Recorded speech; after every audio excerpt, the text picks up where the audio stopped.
Hi everyone, I am Ishita Khurana and मेरा NEET 2019 में score 647 marks था। और मैं आपको आपके एक एक करके डाउट्स लूंगी and I will try to solve as many as possible. तो ऐसा नहीं है कि जो मैं एक चीज़ बताना चाहूँगी कि ऐसा नहीं है कि मेरा पहले बहुत अच्छा स्कोर था या फिर मेरा थोड़ा-सा ही रह गया या ऐसा कुछ ऐसी को कुछ नहीं होता कि आपका स्कोर अगर कम आ रहा है तो आपका सिलेक्शन नहीं हो सकता। नीट 2018 में मेरा स्कोर 463 था और उसके बाद मैंने 1 साल में 647 तक स्कोर कर लिया था। तो सबसे पहले तो मैं ये बोलूँगी कि आपको ये नहीं सोचना है, ये सबसे मेजर प्रॉब्लम होती है कि जो हमारा प्रीवियस स्कोर है, अब क्योंकि मोस्टली ड्रॉपर्स हैं जितने भी आज हम एड्रेस करूँगी मैं मोस्टली। तो प्रॉब्लम ये होती है कि हमारा तो पिछले साल या अब आप बोलोगे कि नीट 2019 में हमारा इतना अच्छा स्कोर नहीं था, तो क्या अब इस साल भी हमारा कुछ नहीं होगा? और बहुत लोग डीमोटिवेट करने वाले होते हैं। वो कहते हैं कि तुम्हारा पिछले साल नहीं हुआ तो इस साल भी नहीं होगा। तो ये मेजर प्रॉब्लम आती है जिससे कॉन्फिडेंस बहुत कम होता है। तो ऐसा नहीं सोचना है, ऐसे बहुत लोग हैं और मेरे जैसे बहुत ड्रॉपर्स हैं जिनके मुझसे भी बहुत बेटर स्कोर आया है। तो मेरा बस एक एग्जाम्पल है कि आप जो ले सकते हो कि अगर आपका स्कोर कम भी आ रहा है तो उससे कोई प्रॉब्लम नहीं होती है। तो आपको सबसे पहले तो ओवरकम करना है अपने पास्ट को कि जो आपका हो गया वो हो गया। अब जो आपने लास्ट ईयर गलतियाँ की थी वो नहीं करनी है बस। तो फिर अभी मैं एक-एक करके सारे जो भी क्वेश्चंस हैं वो आंसर करूँगी।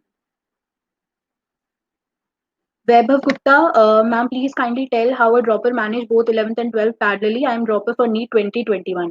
पहले तो ये आप क्लियर थोड़ा कर दो कि कैसे आप मतलब ड्रॉपर अभी आप 12th में हो या फिर आप अभी खुद ड्रॉप ले रहे हो। एक सबसे इम्पोर्टेंट चीज़ ये है कि ड्रॉप कभी भी सॉल्यूशन नहीं होता या ड्रॉप आप कभी भी प्लान नहीं कर सकते कि हमें तो ड्रॉप लेना पड़ेगा before you are appearing for the entrance exam. क्योंकि dropper taking a drop is not a solution. आपको यही सोचना है कि आपका फर्स्ट या आपका लास्ट अटेम्प्ट है। आपको इसके बाद कोई अटेम्प्ट नहीं लेना और इसी में आपको बहुत अच्छा स्कोर करना है और अच्छे गवर्नमेंट कॉलेज में जाना है। तो ऐसा कोई भी नहीं सोचेगा, ना 12th वाला कोई स्टूडेंट अगर कोई है तो। और ड्रॉपर भी ये नहीं सोचना है कि हमें अगले साल हम फिर ड्रॉप लेंगे। जो करना है बेस्ट एफर्ट अभी पुट ऑन करना है। और अभी बहुत ऐसी प्रॉब्लम है लोगों को और मैं ये अच्छे से समझ सकती हूँ कि अगर अभी नीट पोस्टपोन हो रहा है, बहुत अनसर्टेनिटी है, आपको नहीं पता कि कब होगा। तो ये है थोड़ा-सा इश्यू कि वो सबके साथ है लेकिन, वो आप अकेली नहीं हो उसमें जितने भी नीट एस्पिरेंट्स हैं वो सबके लिए प्रॉब्लम है कि आपको घर पे रहना पड़ रहा है और आपको कोई सर्टेनिटी नहीं है एग्ज़ाम की कि पोस्टपोन कितना होगा, कब होगा। पर वो एक ऐसी प्रॉब्लम है जो आपके कंट्रोल में नहीं है। आप जित कितना भी सोच लो वो चेंज नहीं हो सकती है। तो इस ऐसी चीज़ों पे आप सोचना, अपना टाइम वेस्ट करना बिल्कुल बंद कर दो। इससे आपके मन में नेगेटिविटी आएगी और आप पढ़ने पे कम फ़ोकस कर पाओगे। तो मेन चीज़ ये है कि आप इससे डिस्ट्रैक्ट मत हो कि कब होगा, कैसे होगा, वो सब उनकी प्रॉब्लम है। और आपका कोई कंट्रोल नहीं है इस चीज़ पे, तो इसका कोई फ़ायदा नहीं है कि आप इससे वरी करो। Uh, I am fresh appearing for NEET 2021, please suggest me ma'am. Basically this session is for droppers, but फिर अभी हम उनके लिए एड्रेस करेंगे जो अभी नीट 2020 दे रहे हैं। उसके लिए हम आगे और सेशंस आएँगे उड़ान ऐप पे। If someone has started today from zero level, how he can secure good marks in 30 days or more if NEET extended? How to learn 11th botany, plant physiology? देखो, अगर आप आज स्टार्ट कर रहे हो और आपके पास 30 डेज हैं, तो ये थोड़ी ऑब्वियस सी बात है कि जो लोग 2 साल से या 3 साल से प्रिपेयर कर रहे हैं, उसमें डिफरेंस ज़रूर आएगा क्योंकि ऐसा नहीं होता कि आप 30 दिन में ही कर लो और आपका सिलेक्शन हो जाए, आपको अच्छा स्कोर आ जाए। पॉसिबल है बट बहुत डिफिकल्ट है क्योंकि एफर्ट मैटर करता है कि आपने कितने टाइम से आप पढ़ रहे हो, आपने कितना रिविजन किया, कितना प्रैक्टिस किया, तो ये कोई प्रॉमिस नहीं कर सकता कि 30 डेज में आपका सिलेक्शन हो जाएगा और आपकी बहुत अच्छी रैंक आएगी। ये नहीं कर सकता, हाँ, लेकिन आप ज़रूर एफर्ट कर सकते हो। 11th की बॉटनी के लिए, प्लांट फिजियोलॉजी के लिए आप उड़ान ऐप पे जो वीडियोस हैं वो देखो। और एनसीईआरटी मेन है जिसको आप समझ के, और आप देखोगे कि प्रीवियस आपको अगर कभी भी बायो का कोई टॉपिक अगर पढ़ना है और आपको नहीं समझ आ रहा कि कैसे करना है, तो आप पहले करो कि प्रीवियस ईयर क्वेश्चंस उसके देखो कि क्या पैटर्न है क्वेश्चन पूछने का, कौन से ऐसे टॉपिक्स हैं चैप्टर में भी जिससे बार-बार क्वेश्चन रिपीट हो रहा है। पहले आप वो देखो। उसके बाद आप उन टॉपिक्स को देखो कि एक बार पढ़ लो और फिर ये देखो कि अच्छा ये बहुत इंपॉर्टेंट टॉपिक्स हैं क्योंकि यहीं से क्वेश्चन बार-बार रिपीट होता है। फिर आप उस कॉन्सेप्ट को अच्छे से क्लियर करो। उस टाइप के प्रीवियस ईयर टाइप के और क्वेश्चंस करो। उड़ान के जो क्वेश्चन बैंक है उसके क्वेश्चंस करो। तो आपका ग्रेजुअली वो टॉपिक क्लियर होने लग जाएगा। Himanshu Tyagi, postponement plus physics and chemistry.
Himanshu Tyagi, postponement and physics and chemistry. देखो पोस्टपोन होने का, वही मैं बार बार बोल रही हूँ कि आपको इससे आपको क्या फर्क पड़ेगा कि नीट कब हो।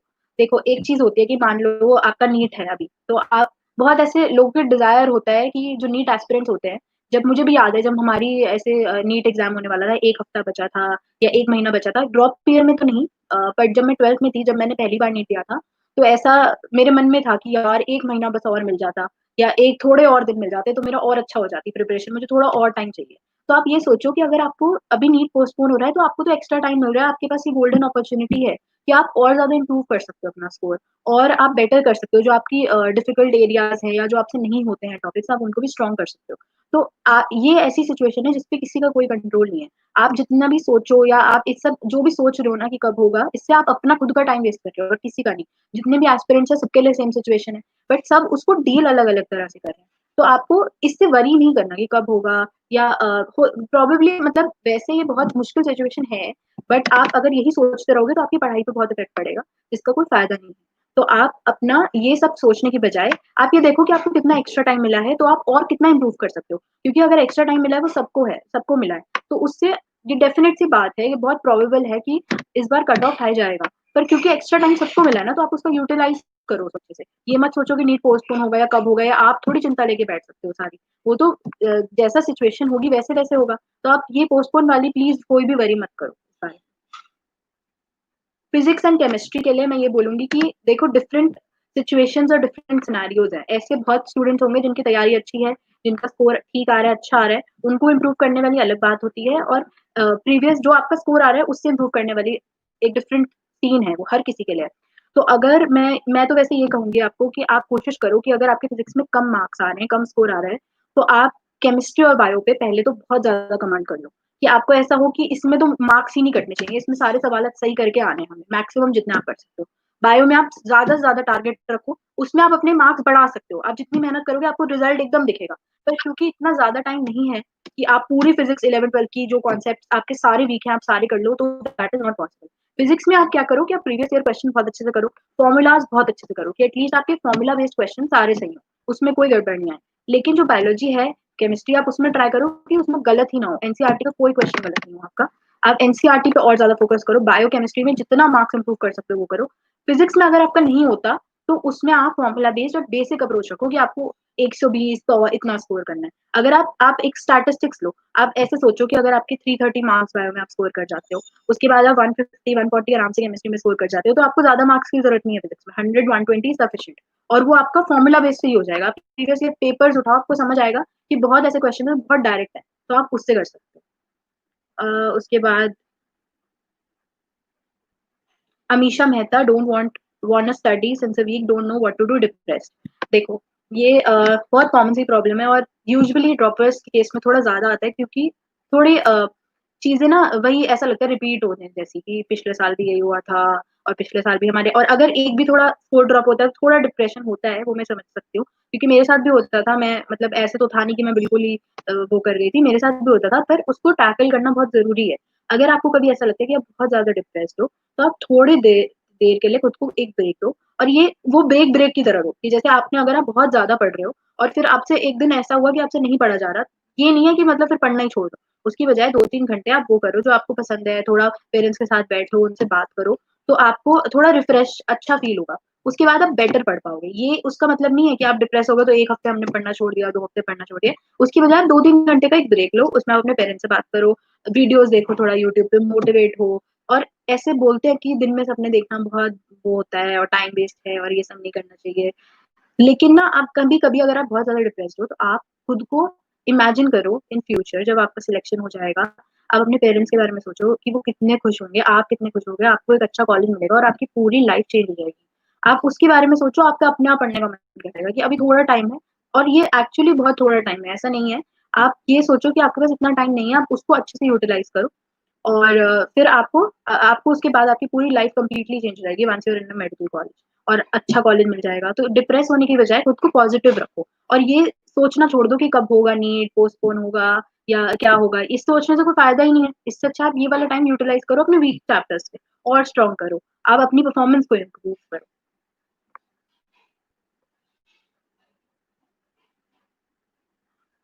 डॉक्टर प्रसन्न, yes sir, how do I manage physics formula, I am facing lot of problems in remembering, please help me sir. देखो, रिमेंबर वाली जो बात होती है वो ये होती है कि आप जितनी बार रिवाइज करोगे, आप एक फॉर्मूला की बुक बना लो, एक लिस्ट बना लो जिसमें आप सारे फॉर्मूलाज लिखते रहो और बार बार रिवाइज करते रहो। आपको ज्यादा है, आप वॉल पे कहीं लगा लो या फिर अपने सामने अपनी अलमीरा पे लगा लो या कहीं लगा लो और बार बार रिवाइज करते रहो। रिमेंबर करने का कोई सोल्यूशन नहीं होता, आप ही को वो बार बार करना पड़ेगा। क्वेश्चंस प्रैक्टिस करोगे फिजिक्स में तो अपने आप थोड़ा और ज्यादा तुम्हें अप्लाई करना आ जाएगा। ये नहीं कि फॉर्मूला रट के बैठ गए हैं पर अभी अप्लाई नहीं करना आता। तो आप रटो, ये नहीं कि आप रट रहे हो फॉर्मूला, आप याद करो फॉर्मूला, उनकी एप्लीकेशन समझो, प्रीवियस ईयर क्वेश्चन देखो कि किस टाइप के आप कैसे पुट कर रहे हो उनको।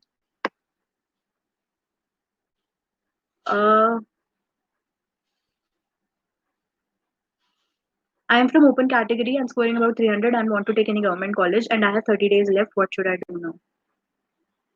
देखो, ये वही है कि आप अपनी, देखो एक चीज ये होती है कि आप जो पेपर अटेम्प्ट करते हो, जो टेस्ट पेपर्स अटेम्प्ट करते हो, आपको क्या करना है कि आप जो भी क्वेश्चन पेपर अटेम्प्ट कर रहे हो उसके बाद जो आपके, जैसे अगर आपने फुल सिलेबस अटेम्प्ट किया कोई टेस्ट और अब तक आपका मतलब एक दो बार आपने शायद दे दिए होंगे, उसके बाद आप ये देखो कि ऐसे कौन से चैप्टर्स हैं जहाँ पे आपके बहुत सारे क्वेश्चन गलत हो रहे हैं, जो चैप्टर्स आपके वीक हैं, बार बार उन्हीं चैप्टर्स में गलत हो रहे हैं। तो आप वो वाले चैप्टर्स को और ज्यादा इंप्रूव करो। तो आप धीरे धीरे देखोगे कि आपने दूसरा पेपर दिया, तीसरा दिया, अगर आप पेपर का एनालिसिस सही तरीके से करोगे और उनको उसके ऊपर वर्क करोगे जो आपकी मिस्टेक्स हैं, तो नेक्स्ट टाइम आपकी फिर वो गलतियां नहीं होंगी। फिर अगर कोई और गलती हुई तो आप फिर वापस वो रिवाइज कर लो। तो this is the smart way जिससे आप ये कैच कर सकते हो कि आपकी कहाँ गलती हो रही है, कौन से ऐसे टॉपिक्स हैं जो आपके वीक है, वो आपको खुद आइडेंटिफाई करना पड़ेगा। हर किसी के सेम नहीं होते वीक टॉपिक्स, आपके कोई वीक टॉपिक्स है, मेरे कुछ और थे, तो आपको पहले तो वो आइडेंटिफाई करना पड़ेगा कि वीक को स्ट्रॉन्ग बनाओ। और ऐसा भी नहीं है कि आप स्ट्रॉन्ग वाले भूल जाओ, रिवाइज ही करना छोड़ दो, उनको भी रिवाइज करते रहो। और जो पेपर दे रहे हो उसमें जो गलत हो रहा है बार बार या लग रहा है यार ये तो मुझे आता ही नहीं कभी, और फिर उसके बाद आप ये भी कर सकते हो कि पहले आप ये देखो कि कितनी उसकी वेटेज है उन चैप्टर्स की। जो इंपॉर्टेंट वाले चैप्टर्स हैं वो आपके, कहीं ऐसा तो कोई चैप्टर नहीं जो जिसकी वेटेज भी बहुत ज्यादा आपने छोड़ रखा हो, या ऐसा मतलब अगर ऐसा कोई मेजर टॉपिक है जो आपने छोड़ा हुआ है तो आई थिंक आपको वो कर लेना चाहिए जिसकी वेटेज ज्यादा है।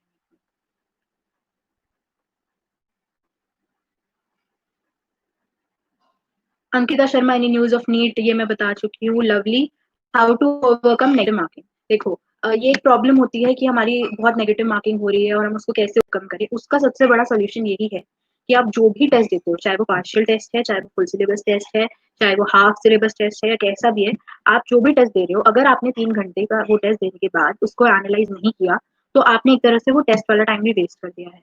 तो जरूरी है कि आप जो भी टेस्ट देते हो उसके बाद आप उसका एनालिसिस बहुत प्रॉपरली करो, कि अगर कोई एक क्वेश्चन गलत हुआ है तो उसमें देखो कि वो कहीं वो मेरा कॉन्सेप्ट वीक तो नहीं है, या फिर मैंने कहीं वो, और सिली मिस्टेक्स भी बहुत होती हैं, तो सिली मिस्टेक्स को भी अवॉइड करने का ये बेस्ट तरीका होता है कि वो सिली मिस्टेक्स एक्चुअली वो होती हैं जो हमारा थोड़ा कॉन्सेप्ट ना हमें प्रॉपरली नहीं समझ आया होता, हम होता कुछ और है और हम समझ कुछ और लेते हैं। तो सिली मिस्टेक्स मोस्टली ये होती हैं जो हम करते हैं। और नेगेटिव मार्किंग के लिए जब आप देख लोगे कि आपकी क्या गलती है, मैं ये करती थी पर्सनली कि जो मेरे क्वेश्चंस गलत होते थे ना हर टेस्ट में, मैं वही क्वेश्चंस उस टॉपिक के साथ लिख लेती थी वहीं पर। तो जब मैं वो चैप्टर वापस से रिवाइज करती थी अपने नोट्स, तो मेरे को वो क्वेश्चन दिखते थे और मेरे को लगता था कि मुझे याद आता था एकदम से कि अच्छा ये क्वेश्चन मैंने तब गलत किया था, ये कॉन्सेप्ट मैं गलत करती हूँ बार बार। तो मेरे को अपने नोट्स रिवाइज करने के साथ साथ वो सब पता चल जाता था कि हाँ ये गलतियां। तो आप वो वैसा अगर आप करोगे तो आपकी नेगेटिव मार्किंग ग्रेजुअली डिक्रीज होती जाएगी। आप देखोगे कि अगले टेस्ट में आप आपकी वो चीजें जो आपने पिछले में गलत की थी वो कम हो गई। फिर ग्रेजुअली एलिमिनेट करते जाओगे आप अपनी मिस्टेक्स। और पॉजिटिव, मेरे को, मैं अपना पर्सनल आपको बताती हूँ कि मेरे जितने नीट में स्कोर आया था उतना मेरा उससे पहले कभी भी नहीं आया था, उससे कम आता था हमेशा। लेकिन जो भी मैंने उसके बाद लास्ट 1 मंथ में या 2 मंथ्स में टेस्ट दिए थे, मैंने एक एक टेस्ट को बहुत अच्छे से एनालाइज किया था और हर एक गलती को अगले टेस्ट से पहले मैं खत्म कर लेती थी कि अब ये गलती दोबारा नहीं होगी। ऐसे करते करते ग्रेजुअली मेरी मिस्टेक्स कम होने लग गई और मेरी नेगेटिव मार्किंग अपने आप कम हो गई।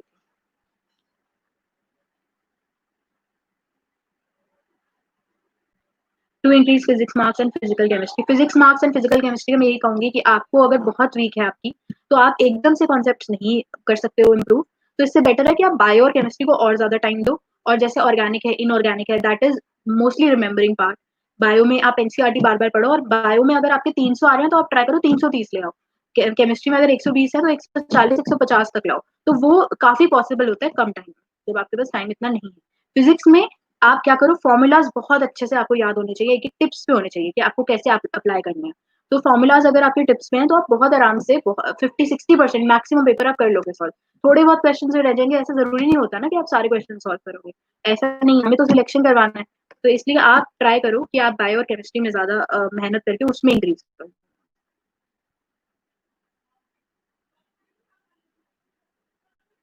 Rather, I have few important chapters left in physics and chemistry. Without having done those chapters, I feel difficulty for preparing for your ITS. How to manage? अगर आपके important chapters रह गए हैं, तो आप पहले जो उड़ान पे वीडियोस हैं या फिर आप जहाँ से भी पढ़ रहे हो, उसको अच्छे से रीड करो, कॉन्सेप्ट को समझने की कोशिश करो और प्रीवियस ईयर क्वेश्चंस एटलीस्ट आप अच्छे से कर लो। कि मतलब ऐसा नहीं है कि प्रीवियस ईयर क्वेश्चन बस एक बार कर लिए और याद कर लिए, उसका कोई फायदा नहीं है। जो प्रीवियस ईयर क्वेश्चन में कॉन्सेप्ट्स पूछे गए हैं, वो अच्छे से स्ट्रॉन्ग कर लो और आप देखोगे कि हर साल ना एक पैटर्न फॉलो होता है क्वेश्चन में कि एक ही पर्टिकुलर टॉपिक है जहाँ से 3 साल से 4 साल से क्वेश्चन पूछ रहे हैं। तो एटलीस्ट वो टॉपिक्स आप बहुत अच्छे से स्ट्रॉन्ग कर लो और और टेस्ट ना देना कोई भी सॉल्यूशन नहीं है। आप टेस्ट मिस करोगे, आप बहुत बड़ी गलती कर रहे हो। आपकी तैयारी थोड़ी कम है। हमेशा ऐसा लगता है कि हमारी तैयारी रह गई है, हमें तो कुछ आता ही नहीं, वो हमेशा लगेगा। पर इसका मतलब ये नहीं कि आप टेस्ट अटेम्प्ट ही नहीं करोगे। टेस्ट अटेम्प्ट करोगे, आपको पता चलेगा कि आप कहाँ वीक हो, आपको कहाँ गलती है और टेस्ट में भी आपको अच्छे क्वेश्चंस मिलेंगे। और ऐसा होता है कि जो टेस्ट में आप अटेम्प्ट करते हो क्वेश्चन, वो फाइनल पेपर में भी आ जाते हैं उस टाइप के। तो अगर आप टेस्ट मिस कर रहे हो, तो आप वो क्वेश्चंस मिस कर रहे हो जो इम्पोर्टेंट जो आपको आने चाहिए। How to manage all three subjects of 11th and 12th together, please, and how to kill distraction. Please provide a schedule for it. दिया दो का है। देखो, all three subjects of 11th आप ऐसे कर सकते हो कि आप अपना टाइम डिवाइड कर लो कि हम इतनी देर बायो पढ़ेंगे, इतनी देर फिजिक्स, इतनी देर केमिस्ट्री। आपका टाइम डिवाइडेड होगा, आप क्वेश्चंस उस हिसाब से प्रैक्टिस कर रहे हो। हाउ टू किल डिस्ट्रैक्शन, देखो डिस्ट्रैक्शन तब होती है जब आप फोकस नहीं हो। आपको जरूरी है कि आप बहुत ज्यादा मोटिवेटेड रहो, कि आपको चाहिए, आपको मतलब एक फर्म वो होना चाहिए आपके अंदर डिटर्मिनेशन कि हमें तो ये मेडिकल कॉलेज में ही चाहिए, हमारा ड्रीम मेडिकल कॉलेज है, मुझे तो इसी में सिलेक्शन चाहिए, अच्छी रैंक चाहिए, अच्छे मार्क्स चाहिए।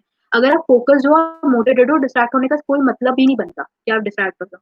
डिस्ट्रैक्ट हम तब होते हैं जब हम खुद ओवर थिंक कर रहे हैं या अपना टाइम वेस्ट कर रहे हैं। आप अच्छे से पढ़ो, आपके पास टाइम भी नहीं होगा डिस्ट्रैक्ट होने का। आपको फोकस रहना है और मोटिवेटेड रहो। मैं यही बोलती हूँ, आप थोड़ा सा ब्रेक लो, 1 घंटे का, आधे घंटे का, जो भी ब्रेक लेते हो, उसमें ट्राई करो, फालतू की चीजें मत करो। उसमें भी खुद को मोटिवेटेड रखो, अपने पूरे गोल को एक जगह समेट लो। आपकी पूरी लाइफ बस वो गोल होनी चाहिए कि हमें बस अच्छी रैंक लाके अच्छे गवर्नमेंट कॉलेज में जाना है। तो आपके पास और कुछ सोचने का टाइम नहीं होगा। फ्री टाइम में भी ये सोचोगे अच्छा ठीक है, मेरे को उस कॉलेज में जाना है। खुद को मोटिवेट करते रहो, वीडियोस देखो, मोटिवेटेड रखो, तो आप अपने आप डिस्ट्रैक्शन नहीं होंगे। Mrinal, please suggest a perfect strategy for anyone who is already scoring 650 plus. देखो, अगर आप 650 प्लस स्कोर कर रहे हो बहुत अच्छी बात है, पर इससे पहले तो ओवर कॉन्फिडेंट नहीं होना है, क्योंकि इतना एक्स्ट्रा टाइम मिल रहा है, सबको मिल रहा है, तो सब और ज्यादा इंप्रूव करने की ट्राई करेंगे और कट ऑफ हाई जा सकता है। तो कोई ऐसे ओवर कॉन्फिडेंट नहीं हो रहा कि हमारे 650 आ रहे हैं और कोई नहीं है। आप ये कर सकते हो कि आप बहुत ज्यादा टेस्ट टेस्ट पेपर्स अटेम्प्ट करो और हर टेस्ट पेपर के बाद एनालिसिस करो, जो चैप्टर्स वीक हैं वो रिवाइज करो वापस और उनकी गलतियां देखो कि अच्छा ये चैप्टर गलती है, वो कॉन्सेप्ट वापस पढ़ लो। फिजिक्स में कोई क्वेश्चन ऐसा जो गलत हो रहा है, वही क्वेश्चन उस टाइप के और प्रैक्टिस कर लो। फिर अगला टेस्ट दो, फिर देखो कि दोबारा कहाँ गलती हो रही है। आपका स्कोर इंक्रीज करना चाहिए उसके बाद विद एवरी टेस्ट।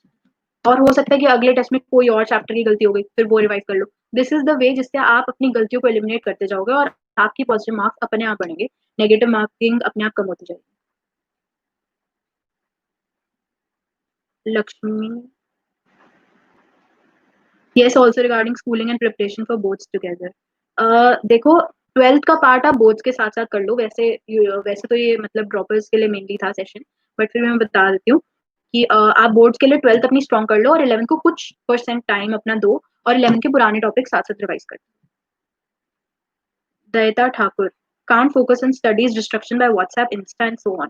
देखो, सोशल मीडिया को आप जितना अवॉइड कर सकते हो करो। मैंने जब मेरा ड्रॉप था तो मैंने अपना इंस्टा, फेसबुक सब कुछ बंद कर दिया था। मैं कुछ यूज जैसा नहीं करती थी, बस व्हाट्सएप, वो भी कोई डाउट है टीचर से या फ्रेंड से किसी पूछना है उसके लिए।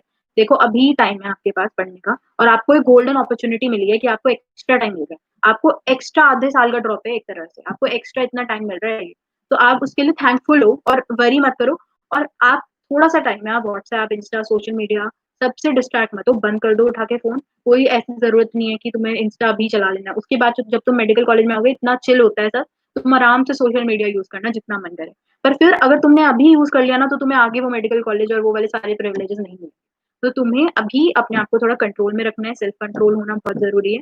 और पॉजिटिव रहो और डिस्ट्रैक्शन, सोशल मीडिया बंद कर दो।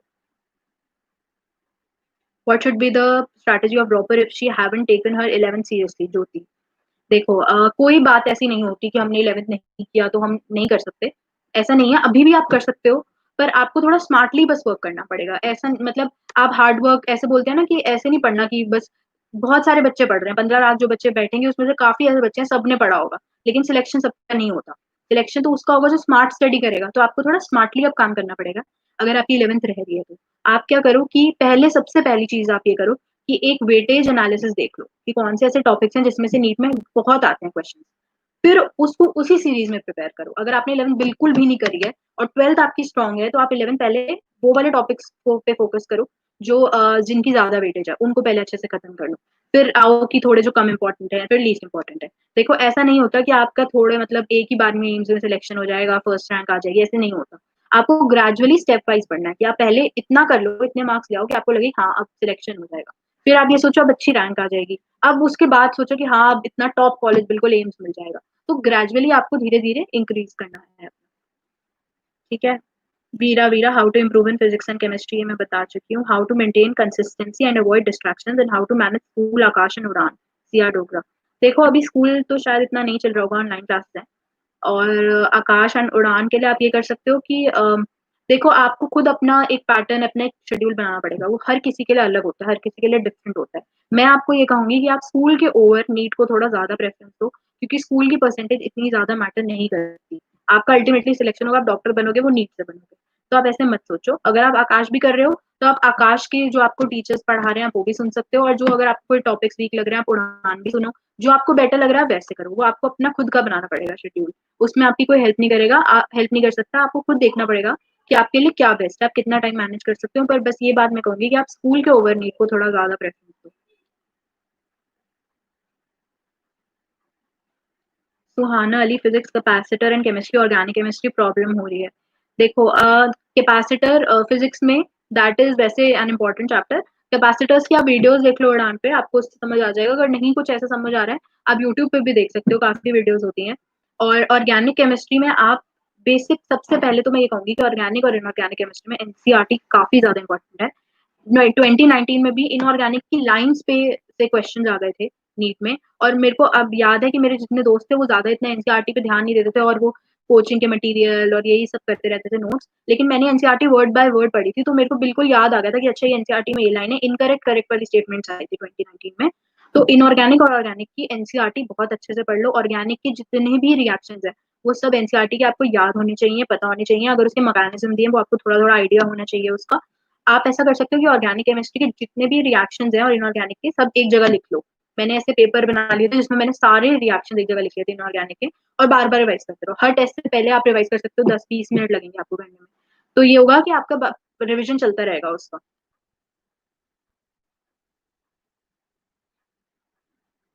Can I crack a government college in 2020, currently scoring 300।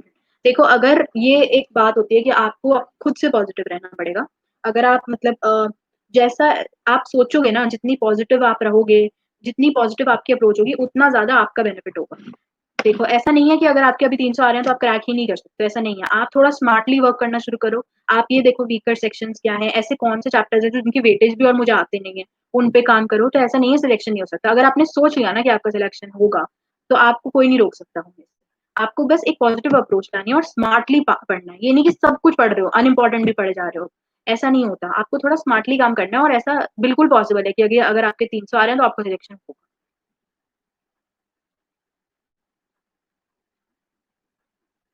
Harshit, how to cope up with stress due to this uncertainty, how to stay motivated.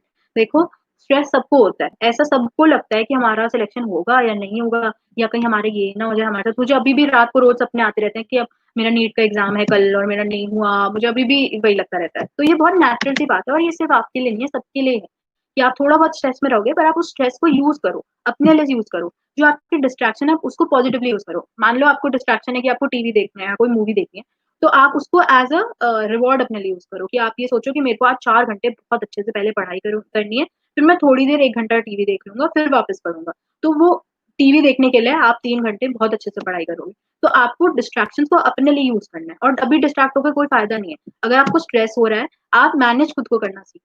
आप अगर आप देखो, एक चीज होती है कि अगर आप अच्छे से पढ़ रहे हो ना, और आपका मतलब आपको satisfaction at the end of the day कि हमने आज बहुत अच्छे से टाइम यूटिलाइज किया, आपको कभी स्ट्रेस नहीं हो सकता। स्ट्रेस सिर्फ तब होता है जब आपकी पढ़ाई नहीं होती है, और उसका रीजन ढूंढो कि आज ऐसा क्या होगा कि मैंने पढ़ाई नहीं की। अगर आप अच्छे से पढ़ोगे आपको स्ट्रेस हो ही नहीं सकता। आपको एक सैटिस्फैक्शन होगा, कंटेनमेंट होगा कि आज मैंने अच्छे से पढ़ा है, डिलिजेंटली अच्छे से पढ़ाई की है, जो भी टॉपिक्स किए हैं मुझे सब याद है। वैसा लेवल लाओ पढ़ने का। Paper attempting strategy. देखो पेपर अटेम्प्टिंग स्ट्रैटेजी वैसे सबकी अलग-अलग होती है, पर मैं अपनी स्ट्रैटेजी बताती हूँ कि मैंने क्या किया था।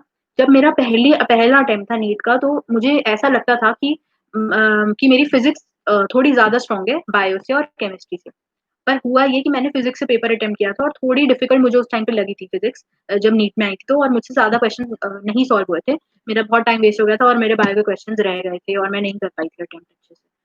तो उसके बाद जब मैंने ड्रॉप किया था तो मैंने पहली चीज़ तो ये सोची थी कि चाहे जैसा भी मुझे लगे कि मेरी फिजिक्स कितनी भी स्ट्रॉन्ग है, पर मैं पेपर तो बायो से ही स्टार्ट करूँगी। और मेरे साथ के बहुत बच्चों के साथ ये हुआ था कि वो फिजिक्स देख के ही डर गए थे और आगे का पेपर खराब कर लिया था उन्होंने। तो मैं ये सजेस्ट करूँगी, आप जैसा मतलब आई वुड सजेस्ट पर्सनली कि आप पहले बायो से स्टार्ट करो। क्योंकि बायो वो सेक्शन है कि जहाँ पे इतना कोई डिफिकल्टी लेवल नहीं आ सकता ज़्यादा। फिजिक्स में अगर पहले दूसरे सवाल में ही आप अटक गए तो आपका थोड़ा कॉन्फिडेंस लेवल कम हो जाएगा, और नीट के पेपर में कॉन्फिडेंस लेवल होना बहुत ज़्यादा ज़रूरी है। वो आपको अपना लेवल मेंटेन करना पड़ेगा, आपको अपना कामनेस मेंटेन करनी पड़ेगी, तो आप कर सकते हो अच्छे से अटेम्प्ट, अपना बेस्ट दे सकते हो। तो आप बायो से स्टार्ट करो पहले। बायो जितनी आप जल्दी करोगे, ये नहीं है कि जल्दी का मतलब है कि गलतियाँ कर दी और पढ़ा ही नहीं क्वेश्चन। पढ़ के जितना आप धीरे-धीरे अपना टाइम डिक्रीज़ करो, और फिर केमिस्ट्री करती थी मैं। ओएमआर भरने के लिए मैं ये करती थी, अभी तो ऑनलाइन हो रहे होंगे वैसे टेस्ट, पर एक्चुअली मैं ये करती थी कि जैसे 1-2 पेज, पूरे एक-एक शीट होती है ना पेपर की, तो आपने 1 पेज कर लिया बायो का, दूसरा पेज कर लिया, उसके बाद मैं ओएमआर साथ-साथ भरती रहती थी। तो मुझे ऐसा लगा था कि उससे मेरे ओएमआर की गलतियाँ कम हो जाएँगी, अगर मैं थोड़े-थोड़े क्वेश्चन्स करूँगी। तो जैसे 30 क्वेश्चन कर लिए, तो 30 की पहले ओएमआर भर ली, फिर और क्वेश्चन कर लिए, तो उससे थोड़ा-थोड़ा ब्रेक मिलता रहता है दिमाग को, और आप अच्छे से और वर्क करते रहते हो। फिर बायो के बाद आप केमिस्ट्री अटेम्प्ट करो, और ओएमआर आपकी सॉल्व होती जाएगी साथ-साथ। फिर बाकी जो भी बचा हुआ आपके पास टाइम है, वो सिर्फ 45 क्वेश्चन्स है और फिजिक्स, बस और कुछ भी नहीं है आपके पास करने के लिए। तो आप आराम-आराम से पहले वो क्वेश्चन कर लो फिजिक्स में जो आपको लग रहा है बिल्कुल ये तो अच्छे वाले टॉपिक्स हैं, सारे मेरे को आते हैं, और आपको ऊपर से लग रहा है अच्छा ये आसान है, ये वाले मैंने किए हुए हैं टॉपिक्स, वो सारे कर लो। फिर उसके बाद आप क्या करो कि वो वाले क्वेश्चन सारे अटेम्प्ट करो जो आपको लग रहे हैं कि मतलब हो जाएँगे, बट थोड़ा ना टाइम लगेगा, सोचना पड़ेगा।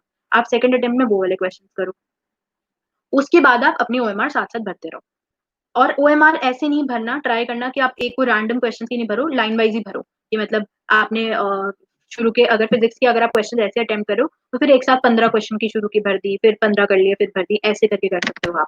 पर मुझे ऐसा लगता है कि फिज़िक्स से अटेम्प्ट करना थोड़ी प्रॉब्लम कभी-कभी हो जाता है, क्योंकि पेपर बहुत ही अनप्रेडिक्टेबल होता है फिज़िक्स का, कि और अगर आप फँस गए फिर आपका कॉन्फिडेंस कम हो गया, तो आप बायो करो, फिर केमिस्ट्री करो और फिर फिज़िक्स करो। फिज़िक्स के पहले वो क्वेश्चन जो ईज़ी हैं, फिर वो क्वेश्चंस जो आपको लग रहा है कि हो जाएँगे, और फिर लास्ट में वो क्वेश्चंस जो आपको मतलब बहुत ज़्यादा डिफिकल्ट लग रहे हैं वो।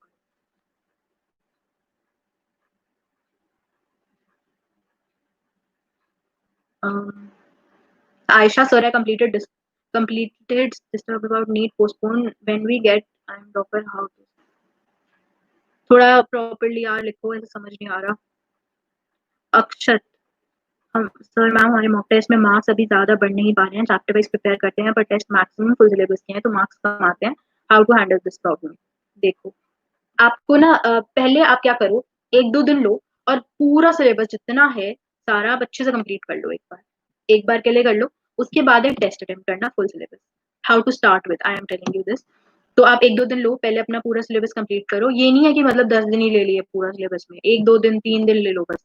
उसके बाद आप एक फुल सिलेबस टेस्ट अटेम्प्ट करना।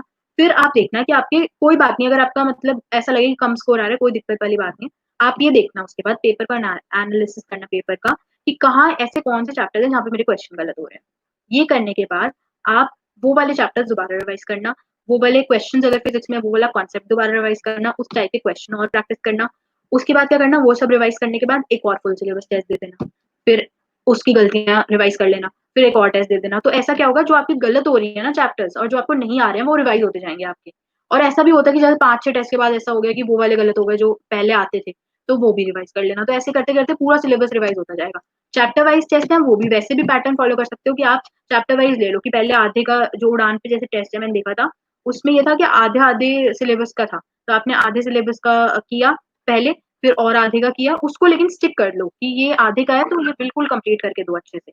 और एक्स्ट्रा टाइम मत लो, अगर आपने सोचा कि 2-3 दिन में हो जाएगा, तो वो टाइम फिक्स रखो, उसके बाद टेस्ट देना है, चाहे कितनी भी तैयारी हो। क्योंकि वो फिर लगता ही है कि हमने नहीं की तैयारी, हमारा रह गया, वो लगेगा, वो हमेशा लगता है। तो उसके चक्कर में नहीं जाना कि अब हमारा रह गया तो 1 दिन और ले लेते हैं। पर अपना फिक्स कर लो कि 3 दिन के बाद ही अगर टेस्ट देना हो तो चौथे दिन वो टेस्ट दो, उसके बाद जो गलती है वापस रिवाइज़ कर लो, उसमें कोई दिक्कत नहीं है। पर जब भी टेस्ट दो उसके बाद एनालिसिस बहुत ज़्यादा ज़रूरी है।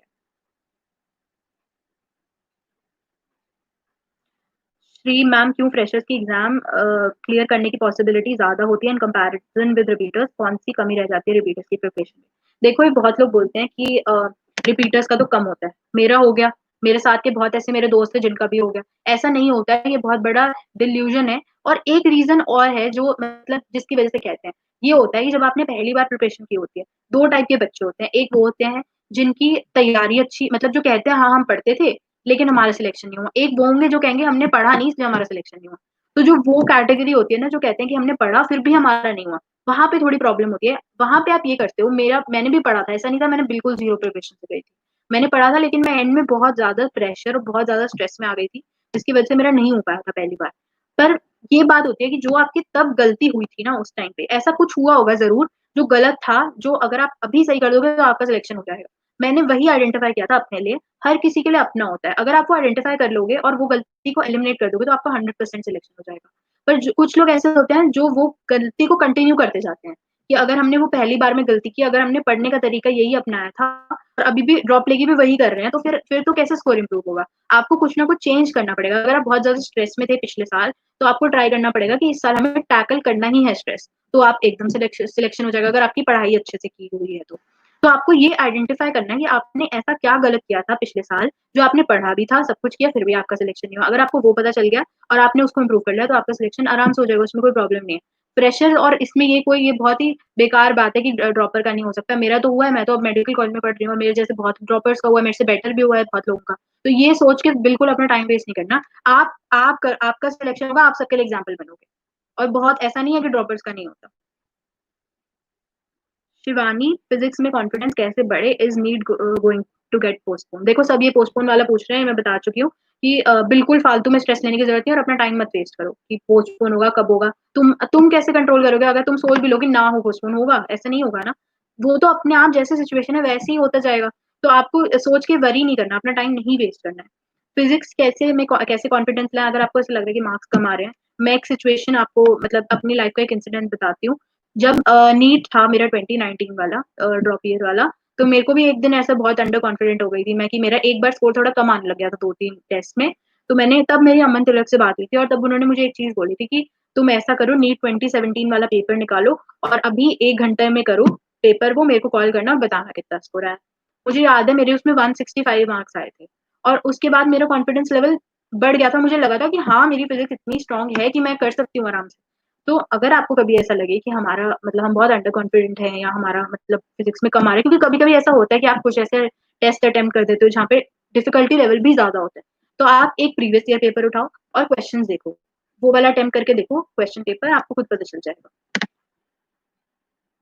Naveen Kumar Gehlot. So now should we focus on untouched remaining topics or should we do the important, more weightage topics? देखो, इसके लिए आप ये कर सकते हो कि पहले आप जो जिन चैप्टर्स की ज़्यादा वेटेज है, उनको अच्छे से खत्म करो। उसमें कोई कमी नहीं रहनी चाहिए कि मतलब वो उसमें गलत नहीं होना चाहिए। अगर उससे क्वेश्चन आया, आपको इतना कॉन्फिडेंस हो कि अगर इस चैप्टर से क्वेश्चन आ गया, तो मेरा गलत नहीं होगा। इतना कॉन्फिडेंस होना चाहिए उसमें और फिर आप धीरे-धीरे अनटच्ड जो टॉपिक्स हैं और लेकिन अनटच्ड में जो इम्पोर्टेंट टॉपिक्स हैं, पहले वो खत्म कर दो और फिर आपको अगर टाइम मिलता है तो जो बिल्कुल लीस्ट इम्पोर्टेंट जैसे फ्लूइड मैकेनिक्स है उससे इतना कोई क्वेश्चन नहीं आता। एक ही कॉन्सेप्ट या 2 कॉन्सेप्ट है उससे क्वेश्चन आता है। आप ये कर सकते हो कि वो 2 कॉन्सेप्ट कर लो पूरे चैप्टर में से समझ के। आप वो भी कर सकते हो लेकिन वो लीस्ट इम्पोर्टेंट चैप्टर्स के लिए। क्योंकि वो ना एक प्रोबेबिलिटी बढ़ाता है कि अगर आपने वो कॉन्सेप्ट एक कर लिया अनटच्ड वाला, तो ये होगा कि उसमें से एक क्वेश्चन तो पक्का आएगा ही आएगा। चाहे एक आएगा लेकिन एक आ रहा है, तो आपका वो भी सही हो जाएगा। तो प्रोबेबिलिटी उधर बढ़ गई कि अगर वहाँ गलत हुआ, जो आते थे उसमें गलत हुआ तो वहाँ एक बढ़ जाएगा। पर आपको यही सोचना है कि जो चैप्टर्स बहुत इंपॉर्टेंट हैं और जो आपने अच्छे से किए हुए हैं, उसमें एक भी क्वेश्चन आपका गलत ना हो। क्योंकि उसके बाद ऐसा हो सकता है कि कोई ऐसे भी आ जाए क्वेश्चन जो डिफिकल्ट है बहुत ज़्यादा, तो दैट इज़ एक्सेप्टेबल उसमें दिक्कत नहीं होती फिर। लेकिन जो ईज़ी क्वेश्चन है और जो उस टॉपिक से जो इम्पोर्टेंट है, जो आपने किया हुआ है, उसमें गलत नहीं होना चाहिए।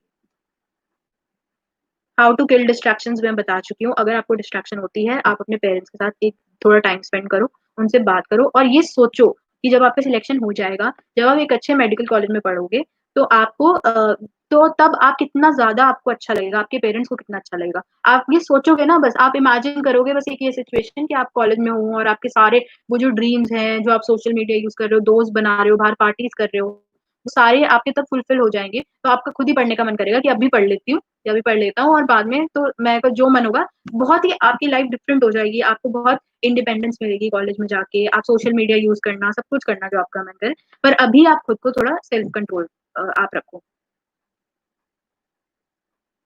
Sudarshan Das, how to manage boards plus NEET. Boards के लिए आप पहले 12th अपनी स्ट्रॉन्ग करो। ऐसे करो कि अगर आपकी 12th फॉर नीट स्ट्रॉन्ग है, तो आप अपना बोर्ड अच्छे से कर सकते हो, उसमें कोई प्रॉब्लम नहीं आएगी। और नीट का आप 11th का थोड़ा-थोड़ा टाइम दे सकते हो। नीट कैंसल हुआ है या पोस्टपोन। खुशी पांडे, फिजिक्स के कॉन्सेप्ट्स तो हो जाते हैं, लेकिन कॉन्सेप्ट्स अप्लाई नहीं कर पाते। प्लीज कॉन्सेप्ट के एप्लीकेशंस के बारे में हेल्प कीजिए कि कैसे अप्लाई करें। देखो, फिजिक्स के कॉन्सेप्ट्स अगर आपको आते हैं, फॉर्मूला आपको याद है, तो एप्लीकेशन आप तब सीखोगे जब आप अच्छे क्वेश्चंस अटेम्प्ट करोगे। प्रीवियस ईयर अटेम्प्ट करो, आप जब फॉर्मूला उसमें पुट करोगे, जब देखोगे कि अच्छा यहाँ थोड़ा मॉडिफिकेशन है क्वेश्चन में, या वहाँ आप मॉडिफिकेशंस देखोगे ना क्वेश्चंस के, या क्वेश्चन थोड़े और प्रैक्टिस करोगे, आपको अपने आप एप्लीकेशन समझ आ जाएंगे। Ashar Ali, I don't know why I have developed a tendency nowadays to solve everything without touching pen and paper. I don't even solve physics. Please suggest how to overcome this problem. देखो, ये this is not a problem actually. अगर आप दिमाग में solve कर पा रहे हो तो that is good, unless you are committing some silly mistakes. तो आप कोशिश करो, आप पेन एंड पेपर जब पेपर कोई देते हो, प्रीवियस ईयर अटेम्प्ट करते हो, तो रफ वर्क जब करते हो, एक तो रफ वर्क आप ऐसे मत करना कभी भी कि कहीं भी कर दो। जब मेरा पहली बार नीट हुआ था, उसमें बहुत छोटी छोटी जगह थी और मैं इतनी कंफ्यूज हो गई थी उसी में कि मेरा बहुत टाइम वेस्ट हो गया था। जब भी आप रफ वर्क करो, एक बॉक्स बनाओ और उसके अंदर सॉल्व करो, तो आपको पता चलेगा। या फिर आप ऐसा करो कि जो नीचे स्पेस दी होती है पीछे, उसमें लाइन बना लो 3 और कॉलम्स बना लो फटाफट, और क्वेश्चन नंबर के साथ रफ वर्क करो। तो अगर आपको कभी भी ऐसा होगा कि क्वेश्चन सॉल्व नहीं हुआ, फटाफट देख सकते हो कि अच्छा रफ वर्क ये था इसका और ये कैलकुलेशन है, दोबारा नहीं करना पड़ेगा, वहां टाइम मत वेस्ट करो। अरुण भैया, I have a question to you, you told me NEET will be mostly. Veda Thakur, I am dropper but revision करने में बहुत टाइम लग रहा है, 2 to 3 पर chapter, how to increase my revision speed. देखो, रिविजन स्पीड ऐसे नहीं है कि एक दिन में हो जाएगा, कि आपने एक दिन में 1 घंटे में पूरी एनसीईआरटी खत्म कर ली, वो ग्रेजुअली होगा। अगर ऐसा है कि अभी स्टार्टिंग में अभी आपकी रिविजन स्पीड इतनी ज्यादा नहीं है, तो कोई प्रॉब्लम नहीं है। आप धीरे धीरे आप धीरे धीरे क्या करो कि अ, आप जैसे कर रहे हो, अगर आपको टाइम थोड़ा ज्यादा लग रहा है रिवीजन करने में, कोई प्रॉब्लम नहीं, हो सकता है वो चैप्टर आपका थोड़ा वीक हो और आपको इससे थोड़ा ज्यादा टाइम लग रहा है। जब आप वही चैप्टर एक बार अच्छे से कर लो, अगर ऐसा लग रहा है कि वीक है वो चैप्टर, फिर एक बार अच्छे से कर लो, उस पर थोड़ा ज्यादा टाइम दे दो। अगली बार जब आप उसको रिवाइज करोगे ना, आप देखोगे कि आपका बहुत जल्दी हो जाएगा चैप्टर। मान लो आपको 2 घंटे एक बार एक चैप्टर पे देने पड़ गए, पर हो सकता है ना वो आपका वीक हो, आप उसको जल्दबाजी में ये मत करो कि मुझे 3 घंटे में 6 चैप्टर करने ही करने हैं। ये सही होती है अप्रोच कि आप एक लिमिट बना रहे हो, पर इसका मतलब ये नहीं है कि आप वो 6 चैप्टर में से एक भी अच्छे से नहीं करो। अगर ऐसा लग रहा है कि कोई टॉपिक वीक है, तो उसको पहले सही कर लो, और फिर जब अगली बार उसका रिविजन करोगे, तो आपका वो देखोगे कि 2 घंटे वाला आधे घंटे में हो रहा है, क्योंकि आपने वो 2 घंटे में जो आपका वीक था वो स्ट्रॉन्ग कर लिया।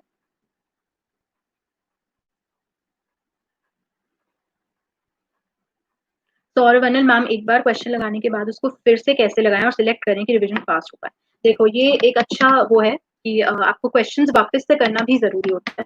अगर आप कोई पेपर पे या बुक से क्वेश्चन कर रहे हो, तो आप क्या करो कि क्वेश्चन के आंसर मार्क मत करो, और बस ये आप क्वेश्चन नंबर पे टिक कर लो कि हाँ ये किए हुए हैं। जो क्वेश्चन पे आपको डाउट लगता है, या फिर आपको लगता है, जैसे आप प्रीवियस ईयर क्वेश्चन मान लो अटेम्प्ट आपने पहले कभी किए हुए हैं, तो आप ये करो कि जो क्वेश्चन में आपको डाउट लग रहा है, उसके सामने ना उसका छोटा छोटा सॉल्यूशन लिख लो, थोड़ा सा मतलब हिंट लिख लो। फिर क्या करो, अगर आपके पास टाइम नहीं है, वो वापस से क्वेश्चन दोबारा, एक ये नहीं कि एक एक कैलकुलेशन कर रहे हैं, मल्टीप्लाई करके देख रहे हैं, वो तो टाइम वेस्ट हुआ। आप एक बार क्वेश्चन रीड करो, जैसे पहला क्वेश्चन रीड किया और दिमाग में सोचो कि अच्छा इसमें ये कॉन्सेप्ट लगाना है, ये करना है, फिर कैलकुलेशन करनी है, आ जाएगा आंसर। और जो भी डाउट वाले क्वेश्चन है उसके आगे का हिंट है, आप एक बार पढ़ो। जब आप क्वेश्चन पढ़ोगे, दिमाग में सोचो कि अच्छा ऐसे करना था, नहीं याद आ रहा, हिंट पढ़ लो अपना जो आपने खुद लिखा है। तो आपको क्या होगा कि जल्दी जल्दी आप क्वेश्चन भी सारे रिवाइज कर लोगे। तो वो एक अच्छा तरीका है, और क्वेश्चन रिवाइज करने भी बहुत जरूरी है कि जो क्वेश्चन आपके गलत हुए थे जब आपने किए थे, जो डाउट है जो आपने पूछे हैं किसी से, उसके आगे उसका छोटा छोटा सोल्यूशन जरूर लिख लो।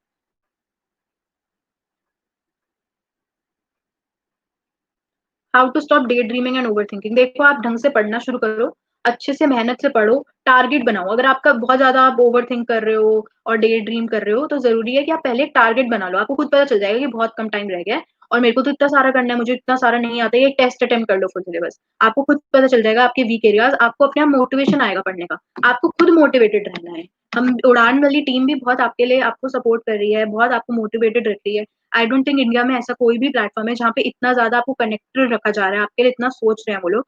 तो आपको, लेकिन अल्टीमेटली आपको करना है, तो आप थोड़ा खुद से मोटिवेटेड रहो। टारगेट बनाओ कि 2 दिन में ये करना ही करना है, फिर आप कैसे डे ड्रीम या ओवर थिंक करोगे अगर आपके पास एक टारगेट है करने के लिए। How to avoid procrastination and how to deal laziness. ये भी रिलेटेड है। जितना आप फ़ोकस्ड रहोगे, इन सब चीज़ों से दूर रहोगे। जैसे ही आप अपना फ़ोकस लूज़ करोगे या पढ़ना थोड़ा कम करोगे, आपको अपने आप ये सब चीज़ें आएँगी। आप टारगेट रखो, अगर आपको ऐसा लग रहा है, टारगेट रखो दिन के कि 3 चैप्टर करने हैं आज, तो आप उसी को चेज़ करते रहोगे, आपके पास इस सब का टाइम नहीं होगा। भैया इस टाइम प्लीज़ लाइव सेशंस किरप बाला भैया इस टाइम प्लीज़ लाइव सेशंस की मैं सेशंस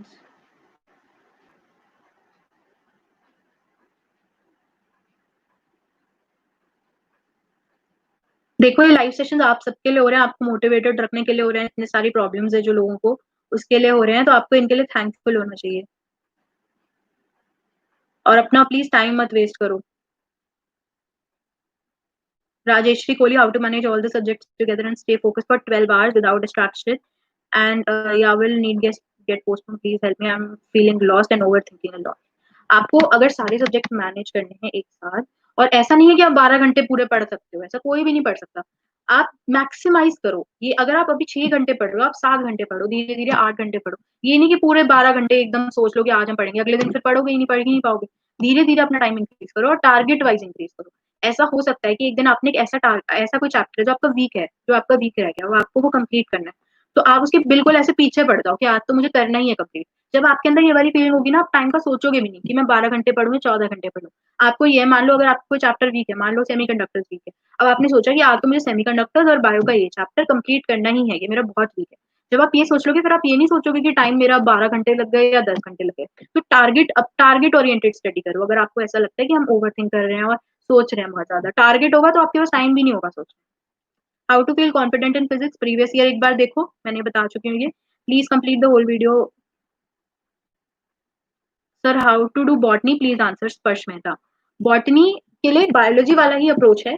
आप एनसीईआरटी को देखो, एनसीईआरटी पढ़ने का भी एक तरीका होता है। ऐसा नहीं कि आप एनसीईआरटी कोई ऐसा बच्चा है जो एनसीईआरटी बिल्कुल रट के बैठा है, पर उसको समझ नहीं आएगा। आपको एनसीईआरटी की एक-एक लाइन को डिकोड करना है। एनसीईआरटी में ऐसी बहुत चीज़ें लिखी हैं जो हैं, पर हमें दिखती नहीं है पढ़ते हुए। जब आप पढ़ोगे ना एक-एक लाइन में बहुत ऐसी इन्फॉर्मेशन है जो ऐसे आपसे छूट जाएगी आपकी नज़रों के सामने। मुझे याद है कि मैंने लास्ट तक जितनी बार एनसीईआरटी पढ़ती थी ना, मुझे 1 चीज़, 2 चीज़ नहीं मिल जाती थी हमेशा। मैं सोची थी ये तो मैंने पढ़ा हुआ है, फिर भी मेरे कभी दिमाग में स्ट्राइक नहीं किया कि इस पे भी कभी क्वेश्चन आ सकता है। तो एनसीईआरटी की एक-एक लाइन को समझ-समझ के पढ़ो। आपको हर लाइन का मतलब पता होना चाहिए कि अच्छा ये लाइन लिखी हुई है, तो इसका कॉन्सेप्ट क्या है, इसके पीछे की बात क्या है, वो पता होनी चाहिए, वो इम्पोर्टेंट है। इसीलिए जब लोग बोलते हैं कि एक्स्ट्रा इन्फॉर्मेशन है एनसीईआरटी की, वो भी पढ़ना ज़रूरी है। वो पढ़ना ऐसे नहीं कि उसमें से क्वेश्चन आ जाएगा, क्वेश्चन एनसीईआरटी बेस्ड ही आएगा, एनसीईआरटी की लाइन पे ही आएगा। पर वो जो एक्स्ट्रा इन्फॉर्मेशन होती है, वो एनसीईआरटी का वो कॉन्सेप्ट समझाती है आपको, ताकि आपको एक बार वो कॉन्सेप्ट समझ आ गया तो आप एनसीईआरटी जब पढ़ो आपको एकदम समझ आ जाए और आपको याद हो जाए। रटना नहीं है, याद करना है।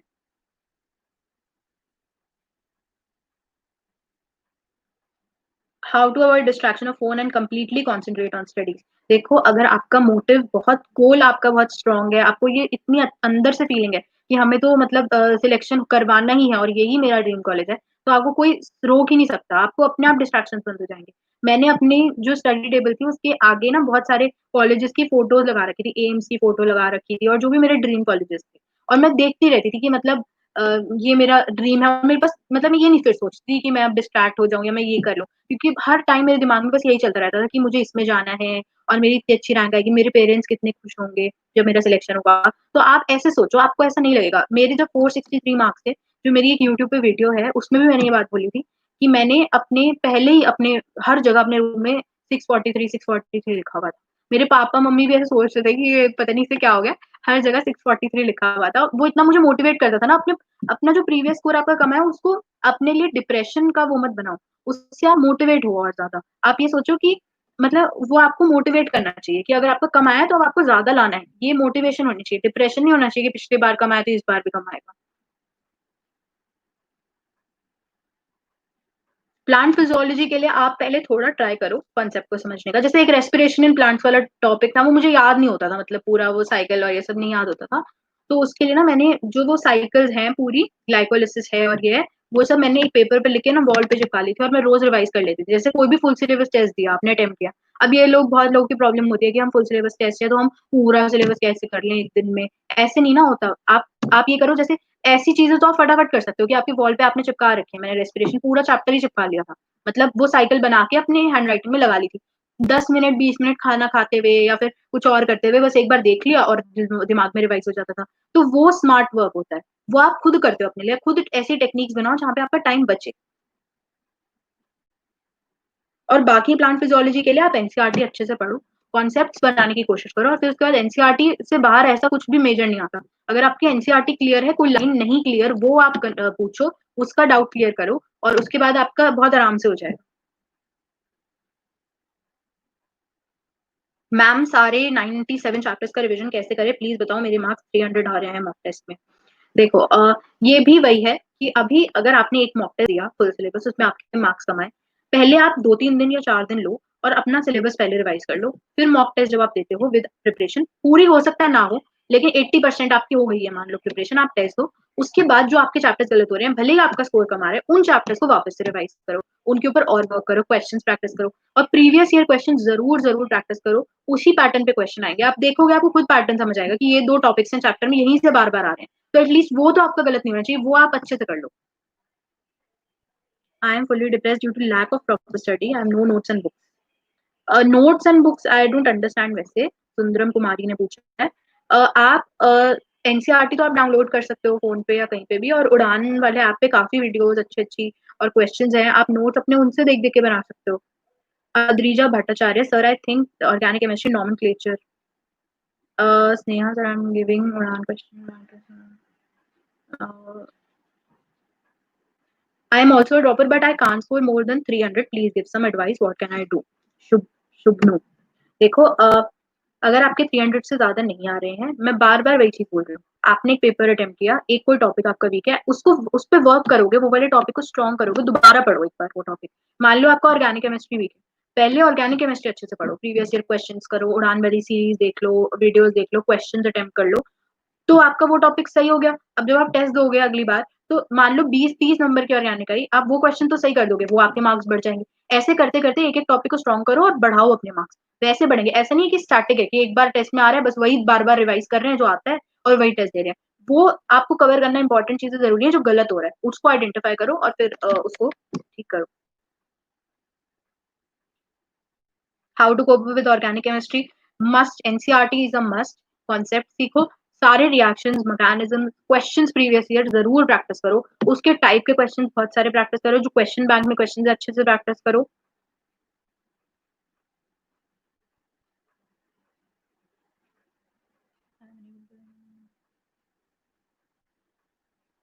कविता, I am unable to study due to always in hurry for proper revision, physics attempt ही नहीं कर पाती मॉक पेपर्स में। देखो फिजिक्स अटेम्प्ट अगर आप नहीं कर पा रहे हो, उसका मतलब ये है कि आपको बायो और I am if I am not wrong, आप फिर ऐसे सोच रहे हो कि आप बायो केमिस्ट्री पहले करते हो, तो अगर आप फिजिक्स नहीं अटेम्प्ट कर पा रहे हो, उसका मतलब ये है कि आप बायो केमिस्ट्री में बहुत ज्यादा टाइम दे रहे हो और वो आपकी कहीं ना कहीं वीक है, जिसकी वजह से आपको टाइम लग रहा है। अगर आपकी बायो ऑन टिप्स होगी, आपको अच्छे से पता होगा एनसीईआरटी का, और आपको क्वेश्चन प्रैक्टिस होगी बहुत ज्यादा जल्दी जल्दी करने की, कॉन्सेप्ट स्ट्रॉन्ग होगी, तो आपको टाइम ही नहीं लगेगा बायो केमिस्ट्री में। तो आप बायो और केमिस्ट्री पे थोड़ा फोकस करो और स्पीड इंक्रीज करो, टाइम बाउंड क्वेश्चंस करो, कि अगर 60 क्वेश्चंस है तो आप टाइम सेट कर लो, स्टॉप वॉच लगा लो और उसके हिसाब से करो, स्पीड वैसे इंक्रीज करो।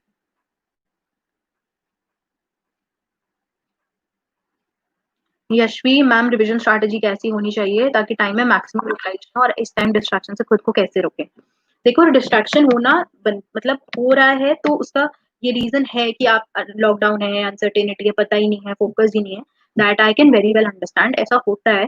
पर आपको खुद को मोटिवेटेड रखना बहुत जरूरी है, इस सब सोचने में टाइम मत वेस्ट करो कि कब होगा, उससे क्या कोई फायदा नहीं है आपको, आप अपना खुद का नुकसान करो। आप वो सोचो कि कोई 12th वाला बच्चा होगा जो भी नीट एस्पिरेंट है, वो ये वाले टाइम को यूटिलाइज कर लेगा आपसे बेटर और उसका सिलेक्शन हो जाएगा। आप ये सोचो कि दूसरे लोग कितने अच्छे से यूटिलाइज कर लेंगे वो टाइम, आपके लिए गोल्डन अपॉर्चुनिटी है, इसको वेस्ट मत करो, क्योंकि सबको इक्वल ये टाइम एक्स्ट्रा मिल रहा है। तो आपको ये सोचना चाहिए कि कोई और आपसे ज्यादा पढ़ लेगा तो आपकी तो रैंक पीछे चली जाएगी। आप ये सोचो ना, ऐसे सोचो कि हमें अपना ट्राई करना है कि हम बेस्ट पढ़ रहे हैं, कि हमें हमें कोई पीछे नहीं कर सकता, हमारी रैंक बहुत अच्छी आएगी।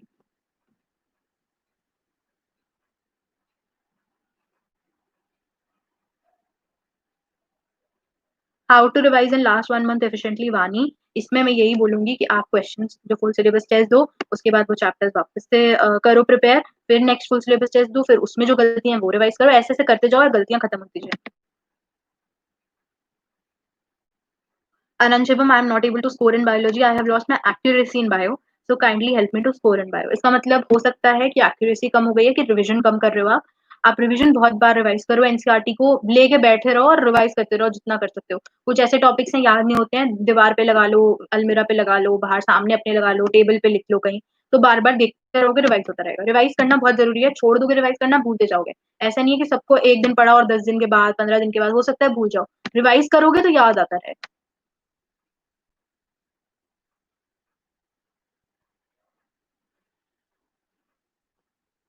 शिवांगी चौधरी, कौन सी कोचिंग ज्वाइन करें या ना करें? खुद पढ़कर किसी की बिना हेल्प के लिए नीट क्लियर हो सकता है, लेकिन मुझसे खुद पढ़कर कुछ नहीं हो रहा है, मुझे कोचिंग ज्वाइन करनी चाहिए। अब जब मैं वीडियो लेक्चर देखती हूँ, देखो वीडियो लेक्चर ऐसा नहीं है कि आप मतलब देख रहे हो तो आपका खुद कुछ टाइम वेस्ट हो रहा है, आप उससे कुछ सीख रहे हो, आप कॉन्सेप्ट अपने बना रहे हो, उसके बाद आप क्वेश्चन कर रहे हो, तो that is not time waste, that is time utilisation. क्योंकि अब जब आप अगली बार वो टॉपिक, मान लो अगर आपका कोई एक टॉपिक है, फॉर एग्जाम्पल इलेक्ट्रोस्टैटिक्स, आपने उसकी वीडियोस देख ली, आपने उसके नोट्स बना लिए, आपने क्वेश्चंस प्रैक्टिस कर लिए, जब आप अगली बार करोगे तो आपको उतना टाइम थोड़ी लगेगा। एक बार कर लिया खत्म, उसके बाद आपको कॉन्सेप्ट बन गया, आपने एक दिन अच्छे से पढ़ लिया उसको, आपको इतना कॉन्फिडेंस आ जाएगा, अगली बार क्वेश्चन आएगा आप सही कर लोगे। तो एक तरह से this is not wasting time. और ऐसा नहीं होता कि अगर आपने कोचिंग नहीं किया, आपको उड़ाने कितना अच्छा प्लेटफॉर्म मिल रहा है, तो ये कोचिंग की ऐसी कोई जरूरत नहीं, आप इससे भी आराम से क्रैक कर सकते हो। मैं अभी मेडिकल कॉलेज में हूँ, मेरे साथ बहुत दोस्त हैं जो सेल्फ स्टडी करके जिन्होंने सिलेक्शन किया, मेरे से भी बेटर आंसर जिनकी। ऐसा नहीं होता कि आप सेल्फ स्टडी से नहीं कर सकते। Therok, I feel like I've studied nothing despite increasing score. Each passing day as exam come near, I get little scared. Also getting nightmares that my NEET was bad. I feel I'm missing something. I'm far behind preparation. देखो आप, ये एक चीज है कि आपको खुद को बहुत पॉजिटिव रखना है। आप जैसा सोचोगे ना, आपके साथ ग्रेजुअली वैसा ही होता है। आप ये सोचो कि अगर हमने तैयारी अच्छे से की हुई है और हमने अपना डिलीजेंटली अपना बेस्ट एफर्ट दे रहे हैं, हमारे मार्क्स भी बढ़ रहे हैं, तो हमारा सिलेक्शन क्यों नहीं होगा? बिल्कुल होगा आपका सिलेक्शन, अगर आपने अच्छे से मेहनत की, डिलीजेंट हुआ आप बहुत, आपने बहुत प्रॉपरली सब कुछ किया है, तो आपका सिलेक्शन जरूर होगा। और ये सबको लगता है कि सिलेक्शन होगा या नहीं होगा, क्या होगा, ये सब सोचने से कोई फायदा नहीं है ना। लेकिन मेरे को भी लगता था और हर एस्पिरेंट को लगता है, आपके लिए नहीं है ये प्रॉब्लम। लेकिन हर कोई उसको टैकल अलग अलग तरीके से कर रहा है, तो आपको इसको पॉजिटिवली लेना है। Vaishnavi Soni, how to maintain long hour study with small breaks? आप लॉन्ग आवर अगर स्टडी करते हो, टारगेट ओरिएंटेड करोगे, आपने ये सोच लिया अगर कि हम ये वाला टॉपिक करेंगे ही, आज पूरा करना ही है, टारगेट है अगर आपका, तो फिर आप अपने आप टाइम भूल जाओगे कि टाइम कितना हुआ है। आपको बस मतलब होगा कि मेरे को आज ही खत्म करना है टॉपिक, मुझे अच्छे से पढ़ना है टॉपिक। तो थोड़ा आप study goal oriented.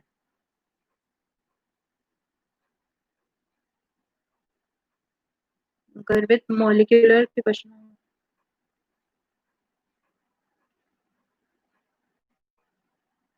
Aditya, how can we increase our marks after a point of saturation? How to score marks from the topics of biology outside the NCERT book coming in test series? Please address my question. देखो ऐसा होता है कि आप अटक सा जाते हो कि मान लो आप 400 500 में से आपके बार बार 470 480 आ रहे हैं, या 550 ही आ रहे हैं, 560 भी नहीं हो रहे हैं, ऐसा हो जाता है। तो जरूरी पहला तो ये है कि एनालिसिस बहुत जरूरी है, कि कहाँ गलती हो रही है उसको देखो, रिविजन करो। दूसरा ये होता है कि एनसीईआरटी के बाहर से क्वेश्चन, ऐसा होता है कि जब टेस्ट सीरीज में कोई ऐसा क्वेश्चन दिया जाता है जो थोड़ा ऐसा मतलब ऐसा एक्स्ट्रा इन्फॉर्मेशन पे बेस्ड है, या फिर जो ऐसा कॉन्सेप्ट है जो आपने नहीं पढ़ा है, तो वो जरूरी नहीं है ना कि हमें उसी से मतलब, हमें तो नीट देना ना अल्टीमेटली। तो वो क्वेश्चन अटेम्प्ट करने का मतलब ये नहीं होता कि वो सारे क्वेश्चन आपको आते होंगे पहले से। अगर वो ऐसा कोई एक्स्ट्रा कॉन्सेप्ट पे क्वेश्चन आया है, तो आप क्या करो कि पेपर अटेम्प्ट करने के बाद वो क्वेश्चन के सॉल्यूशन से सीख लो, और नया कॉन्सेप्ट सीख लो, वो एडअप हो जाएगा आपकी नॉलेज में। तो उससे आप जब अगली बार या नीट में अगर वो कॉन्सेप्ट पूछा जाता है, तो आपका तब गलत नहीं होगा। अल्टीमेट हमारा गोल ये है कि नीट में अच्छा स्कोर है। ऐसा नहीं है कि आपको क्वेश्चन बैंक की या टेस्ट सीरीज के या आकाश के टेस्ट, चैलेंज के टेस्ट, उसमें कोई ऐसा क्वेश्चन है जो आपको सारे सही करने हैं, आपको तो फिजिक्स के उसमें 180 ही सही करने हैं। हो सकता है आपसे उसके मतलब कुछ ही 30 या 40 क्वेश्चन सॉल्व हो, 5 क्वेश्चन आपसे नहीं सॉल्व हो रहे हैं फिजिक्स के, क्योंकि वो नए कॉन्सेप्ट पे आ गए। तो लेकिन आप उससे नया कॉन्सेप्ट फिर सीख लो ना, कि नीट में अगर वो कॉन्सेप्ट है तो आपका गलत नहीं हो। जरूरी नहीं है कि जो एक्स्ट्रा इन्फॉर्मेशन है आपकी वो भी सही होनी चाहिए। जितना एनसीईआरटी में से आ रहा है, जितना आपके पढ़े हुए सिलेबस में से आ रहा है, वो गलत कभी भी नहीं होना चाहिए। अगर वहां गलती हो रही है तो आप उसको इम्प्रूव करो, लेकिन जो एक्स्ट्रा उस पर ज्यादा ध्यान मत दो। अगर आपके 550 मार्क्स आ रहे हैं, तो आप उसके बाद ये देखो कि 720 का जो बाकी पेपर है उसमें ऐसे कौन से टॉपिक्स हैं जो आपने पढ़े हुए थे, या जो एनसीईआरटी में से ही थे फिर भी आपके गलत हुए, वो सही करो पहले, फिर उसके बाद एक्स्ट्रा पे जाना। क्योंकि वो एक्स्ट्रा तब होता है कि जब आप आपके 670 680 मार्क्स आ रहे हैं, तब आपको फिर ये देखना है कि हम हमारी फर्स्ट रैंक कैसे आए, हमें तो बिल्कुल टॉप में चाहिए जाना है, हमें एम्स में ही जाना है।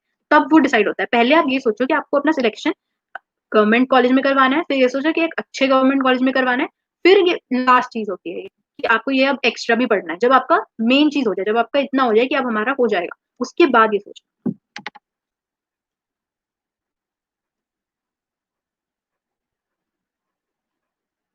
How to maintain focus and avoid Soham ये बता चुकी हूँ, how to complete physical chemistry बता चुकी हूँ। देखो आशी ने भी यही पूछा है कि मैं बहुत डिस्ट्रैक्टेड हूँ, पढ़ने का मन नहीं कर रहा है। मैं यही बोलूंगी कि बार बार खुद को मोटिवेटेड रखो और ये सोचते रहो कि जब हमारा हो जाएगा तो कितनी अच्छा सब कुछ होगा, हमारा ड्रीम हमारा फुलफिल होगा। तो वो सोचोगे तो अपने आप मोटिवेटेड रहोगे। और ये सोचने से कोई भी फायदा नहीं है कि पोस्टपोन होगा, नहीं होगा, उससे आपके सोचने से थोड़ी कुछ होगा। जो होना है वो तो होगा ही। आप सोच के अपना टाइम वेस्ट करो, किसी और का टाइम नहीं वेस्ट कर रहे हो। How to avoid distraction and study for 12 to 14 hours per day, this is the last phase of preparation, Arpan Mukherjee. How to tackle physics and chemistry in the last phase. देखो time का यही होता है। अगर आप ये किससे पूछो कि आप कितनी देर पढ़ते थे, हम भी उतनी देर पढ़ ले तो हमारा सिलेक्शन हो जाएगा, ऐसा नहीं है। सबकी अपनी एफिशिएंसी है। कोई ऐसा है कि 6 घंटे में ही 12 घंटे वाला काम कर लेता है, कोई है कि 12 घंटे बैठता है फिर भी 4 घंटे की एफिशिएंसी। तो हर किसी का ना वेरिएबल होता है ये बहुत।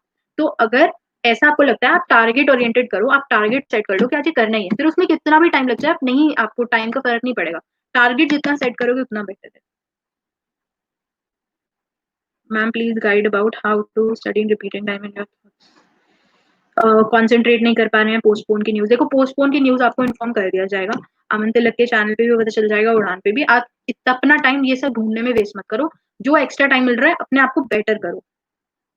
How to study inorganic chemistry, inorganic chemistry के लिए एनसीईआरटी बहुत अच्छे से करो। बहुत ऐसे ऑर्डर्स हैं और एनोमलीज हैं इनऑर्गेनिक में कि एक्सेप्शंस हैं, उनको एक जगह लिख लो। जैसे ऑर्डर्स हैं साइज के, आयनाइजेशन एनर्जी के, वो सब एक जगह लिख लो बहुत सारे चैप्टर्स के, और लिस्ट बना लो उसकी, उसी को बार बार रिवाइज करते रहो, सब याद रहेगा।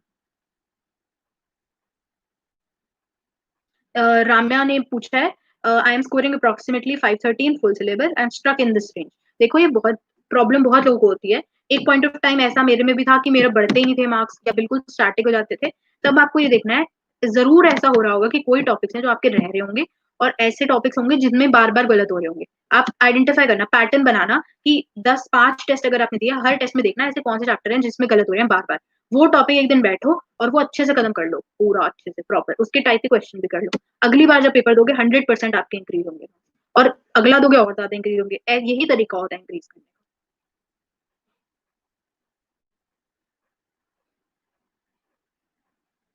Swati ma'am, I have lot of material but now I am confuse regarding what to use since time is not much. देखो ये भी एक प्रॉब्लम होती है कि बहुत सारे लोग ऐसा करते हैं कि इतनी सारी बुक्स लेके बैठ जाते हैं, और फिर सब में से थोड़ा थोड़ा कर लेते हैं और पूरा कुछ भी नहीं हो पाता। आप एक बुक लो, अगर आपने उड़ान का क्वेश्चन बैंक लिया है, आप वो उस पर स्टिक करो, कॉन्फिडेंट हो कि उन्होंने एक बहुत अच्छी प्रिपरेशन और बहुत एफर्ट से वो क्वेश्चन बैंक बनाया है, उसको उस पर स्टक रहो और उसके सारे क्वेश्चन ऐसे करो कि अगर उसमें से एक भी क्वेश्चन आ गया तो आपका गलत नहीं होना चाहिए। देख क्वालिटी मैटर्स अ लॉट। अगर आप बहुत सारे अलग अलग जगह से कर लोगे तो कोई फायदा नहीं है। 30 सवाल अगर आप करते हो, लेकिन 30 के 30 अलग कॉन्सेप्ट, उसी कॉन्सेप्ट के अलग अलग मॉडिफिकेशन है, उसमें ज्यादा फायदा है या 1000 सवाल कर लो जो एक ही जैसे। तो आपको स्मार्टली काम करना है। ऐसी कोई बुक, अगर आप बुक्स में कंफ्यूज हो, ऐसी कोई बुक लो जिसमें अलग अलग टाइप के क्वेश्चन हो, वो सारे अगर आप कर लो तो अगर थोड़ा बहुत उसको मॉडिफाई कर देंगे आपके सही होंगे। एक टाइप के बहुत सारे क्वेश्चन करने का कोई फायदा नहीं होता। प्रीवियस ईयर क्वेश्चन देखो, उसके पैटर्न पे उस टाइप के क्वेश्चन करो। How to focus on studies, how to avoid distraction बता चुकी हूँ।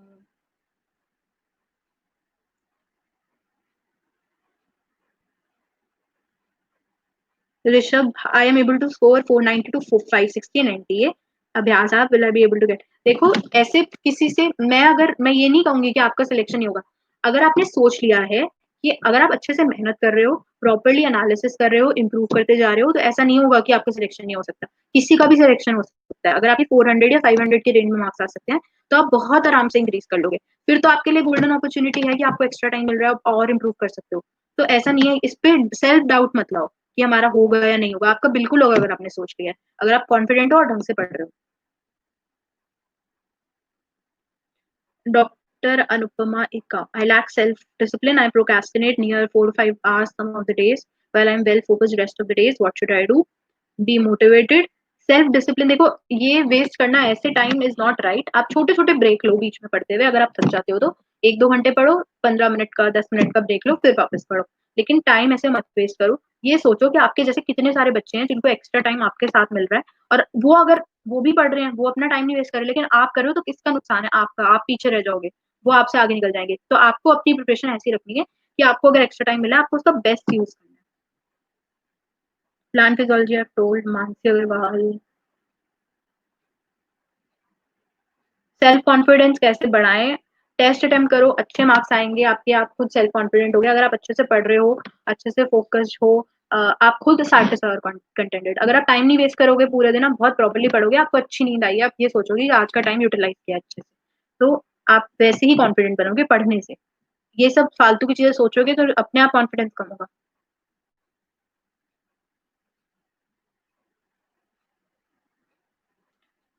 Isha, I want to complete my 10% syllabus. Unable to study from last 1 week. Very much disturbed. Motivated रहना ही सॉल्यूशन है। आपको खुद मोटिवेटेड रहना पड़ेगा, ये सोचना पड़ेगा कि आपको अपने गोल को कैसे अचीव करना है। छोटे छोटे टारगेट्स बनाओ, और टारगेट जब पूरे होते हैं, अपना टारगेट बनाओ कि अगले टेस्ट में अगर आपके 550 आ रहे हैं, टारगेट बनाओ 580 लाने हैं। अगले टेस्ट में इतनी मेहनत करो, जब आपके 580 आएंगे तो आपको अंदर से वो छोटी छोटी खुशी को सेलिब्रेट करो कि अब मैंने सोचा था तो मेरे 580 आ गए। अगली बार सोचो 600 आएंगे, धीरे धीरे इंक्रीज करो, तो आपको एक वो बन जाएगा, आपका फ्लो रिवॉर्ड सिस्टम बन जाएगा कि 580 आए तो आपको बहुत अच्छा लगेगा कि मैंने अचीव कर लिया। फिर लगेगा 600 लाने, फिर 600 एक बार नहीं है, कोई बात नहीं, वापस करो ट्राई। फिर आपके 600 आएंगे, आपको और अच्छा लगेगा। आपके पास ये सब सोचने का टाइम भी नहीं होगा।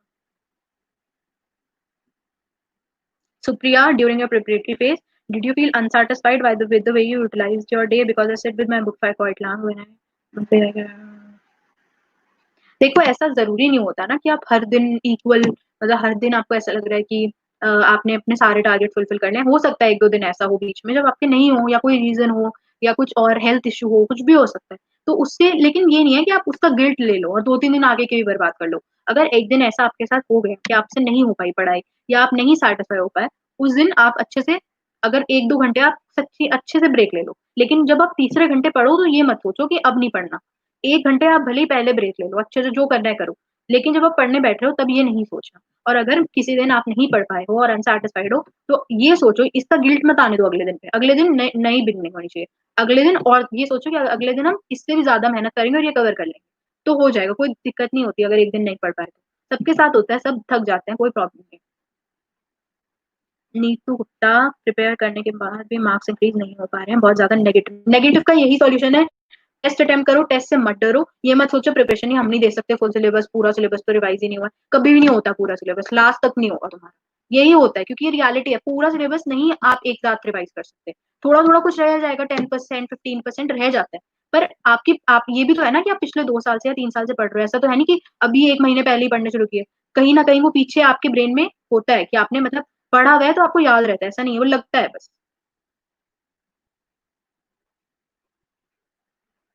Bhumi, I'm scoring only 450. How can I increase my marks? How to concentrate on study for long hours? Yeah, Jagdish, please on the latest.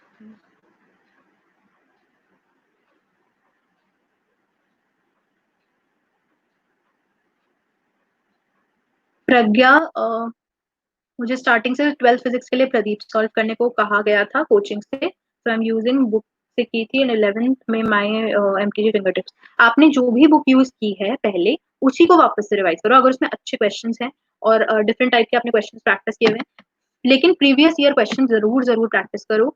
और वो बहुत जरूरी है, उसका वो मत छोड़ना। चाहे आप 3-4 बार करो, 5 बार करो, लेकिन करना जरूरी है। और बाकी जो क्वेश्चन आपने पहले से करे हैं, उनको रिवाइज करो, जो डाउट थे या जो गलत थे। Half of my syllabus is pending to revise and I lost my concentration. Concentration lose किया है, डिस्ट्रैक्टेड हो, टारगेट बना लो। अगर सिलेबस रहता है वेटेज वाइज, उसको पहले सॉर्ट कर लो, और फिर पहले एक सीक्वेंस बना लो अपने टारगेट की, कि पहले हैवी वेटेज कंप्लीट कर लो, फिर उसके बाद वो वाले टॉपिक्स करो। नीट पोस्टपोन सोचने से कोई फायदा नहीं होगा। अगर किसी के मार्क्स नहीं इंप्रूव होने, आशुतोष ने पूछा है कि इंक्रीज नहीं होते 300 के अबव, कॉन्फिडेंस डाउन हो रहा है, प्रीवियस ईयर पेपर एक अटेम्प्ट कर लो इसी साल का, 17 का कर लो, 19 का कर लो, और उसके बाद फिर आपके जो स्कोर आ रहा है उसमें जो चैप्टर्स में गलतियां हो रही है वो अच्छे से रिवाइज करो। नेक्स्ट पेपर दो, और अच्छे से। और अगर ऐसा लग रहा है कि फुल सिलेबस अभी इतना नहीं हो पा रहा है फुल सिलेबस में, तो जो टॉपिक वाइज टेस्ट है उससे टॉपिक अपने क्लियर करो। कि आधा सिलेबस का अगर टेस्ट है, 4 दिन का टारगेट ले लो कि 4 दिन है और ये पूरा सिलेबस अच्छे से करना है, जो सारे वीकेंड टॉपिक या जितना आपको सही लगे, बहुत ज्यादा टाइम भी नहीं लेना।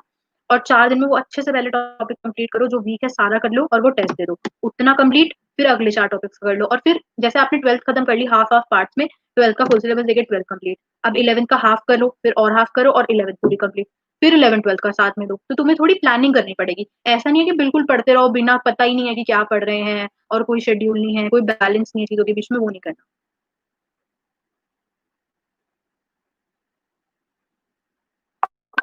Ma'am, I've scored 561, Bhavna, 561 marks in it, but I did not get a seat. I took a drop. Now I'm not able to cope up with all my syllabus. I have much more material and lesser time. How much should I do? देखो, अगर आपके पिछले साल 561 marks आए थे, which is not bad, आपके बहुत अच्छे स्कोर आया, बस आप थोड़ा कूल रहो। और प्रीवियस ईयर क्वेश्चन पहले तो अच्छे से करो। और ऐसा नहीं है आपके पास बहुत सारा मटेरियल है, आपको लग रहा है वो अभी, आप ग्रेजुअली फुल सिलेबस एक टेस्ट दो, उसके बाद वही स्ट्रैटेजी जो मैं अभी बता रही हूँ वो फॉलो करो। 3-4 दिन दो, वीक टॉपिक्स अपने आइडेंटिफाई करो, उनको वापस से करो। जरूर ऐसा नहीं होता कि जो आपने टॉपिक्स 10-20 बार किया हुआ है वो वापस वही करना है। पहले आप वो कर लो ना जो आपका वीक है, जब वो कवर हो जाए पुराना भी साथ साथ रिवाइज करते रहो। पूरा पूरा जरूरी नहीं है कि पूरे फुल सिलेबस टेस्ट से पहले आपका पूरा फुल सिलेबस एक्चुअल में रिवाइज हो। पूरा नहीं हो पाता। जैसे अगर 2 दिन बाद आपको तीसरे दिन बोला कि फुल सिलेबस टेस्ट है, तो ऐसा नहीं शायद हो पाएगा कि आप बिल्कुल स्टार्टिंग से एंड तक पूरा रिवाइज कर पाओगे। जो वीक है वो रिवाइज कर लो, फिर टेस्ट दे दो। तो वीक वाले तो आपके सही होने चाहिए, फिर भी अगर गलत होते हैं वापस रिवाइज कर लो। तो होता है ऐसे कि पूरा सिलेबस नहीं कंप्लीट होगा, लास्ट तक भी ऐसा कुछ ना कुछ रह जाएगा कि ये रह गया वो रह गया, लेकिन उससे घबराना नहीं है। आपने 80-90% तो कर लिया ना, 10% अगर थोड़ा बहुत रह भी गया तो कोई दिक्कत नहीं है। और आप इतने टाइम से पढ़ रहे हो तो आपको आता है, ऐसा लगता है बस कि हमें नहीं आता। मेरे साथ भी ये होता था।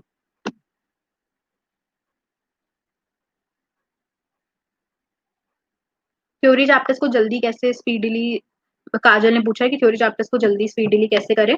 तो उसमें ये है कि आप एक बार अगर कोई वीक है उसमें, जैसे एनसीईआरटी का एक चैप्टर पढ़ रहे हो, उसमें से एक टॉपिक है जो आपको याद नहीं है, तो आप वहीं अटक जाते हो और उस पर टाइम लगा देते हो।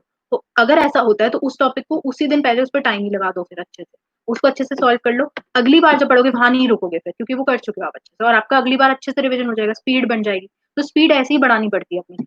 कहीं पे आपको बहुत अच्छे से जो चैप्टर्स आते हैं आपने वो कर लिए हैं, तो वहां तो आप फटाफट कर लोगे, लेकिन कोई अगर वीक है उस पर रुक जाओ, उसको अच्छे से उसको कर ही लो अच्छे से, फिर एक दिन, फिर अगली बार जब करोगे तो वहां टाइम नहीं लगेगा। तो this is smart study.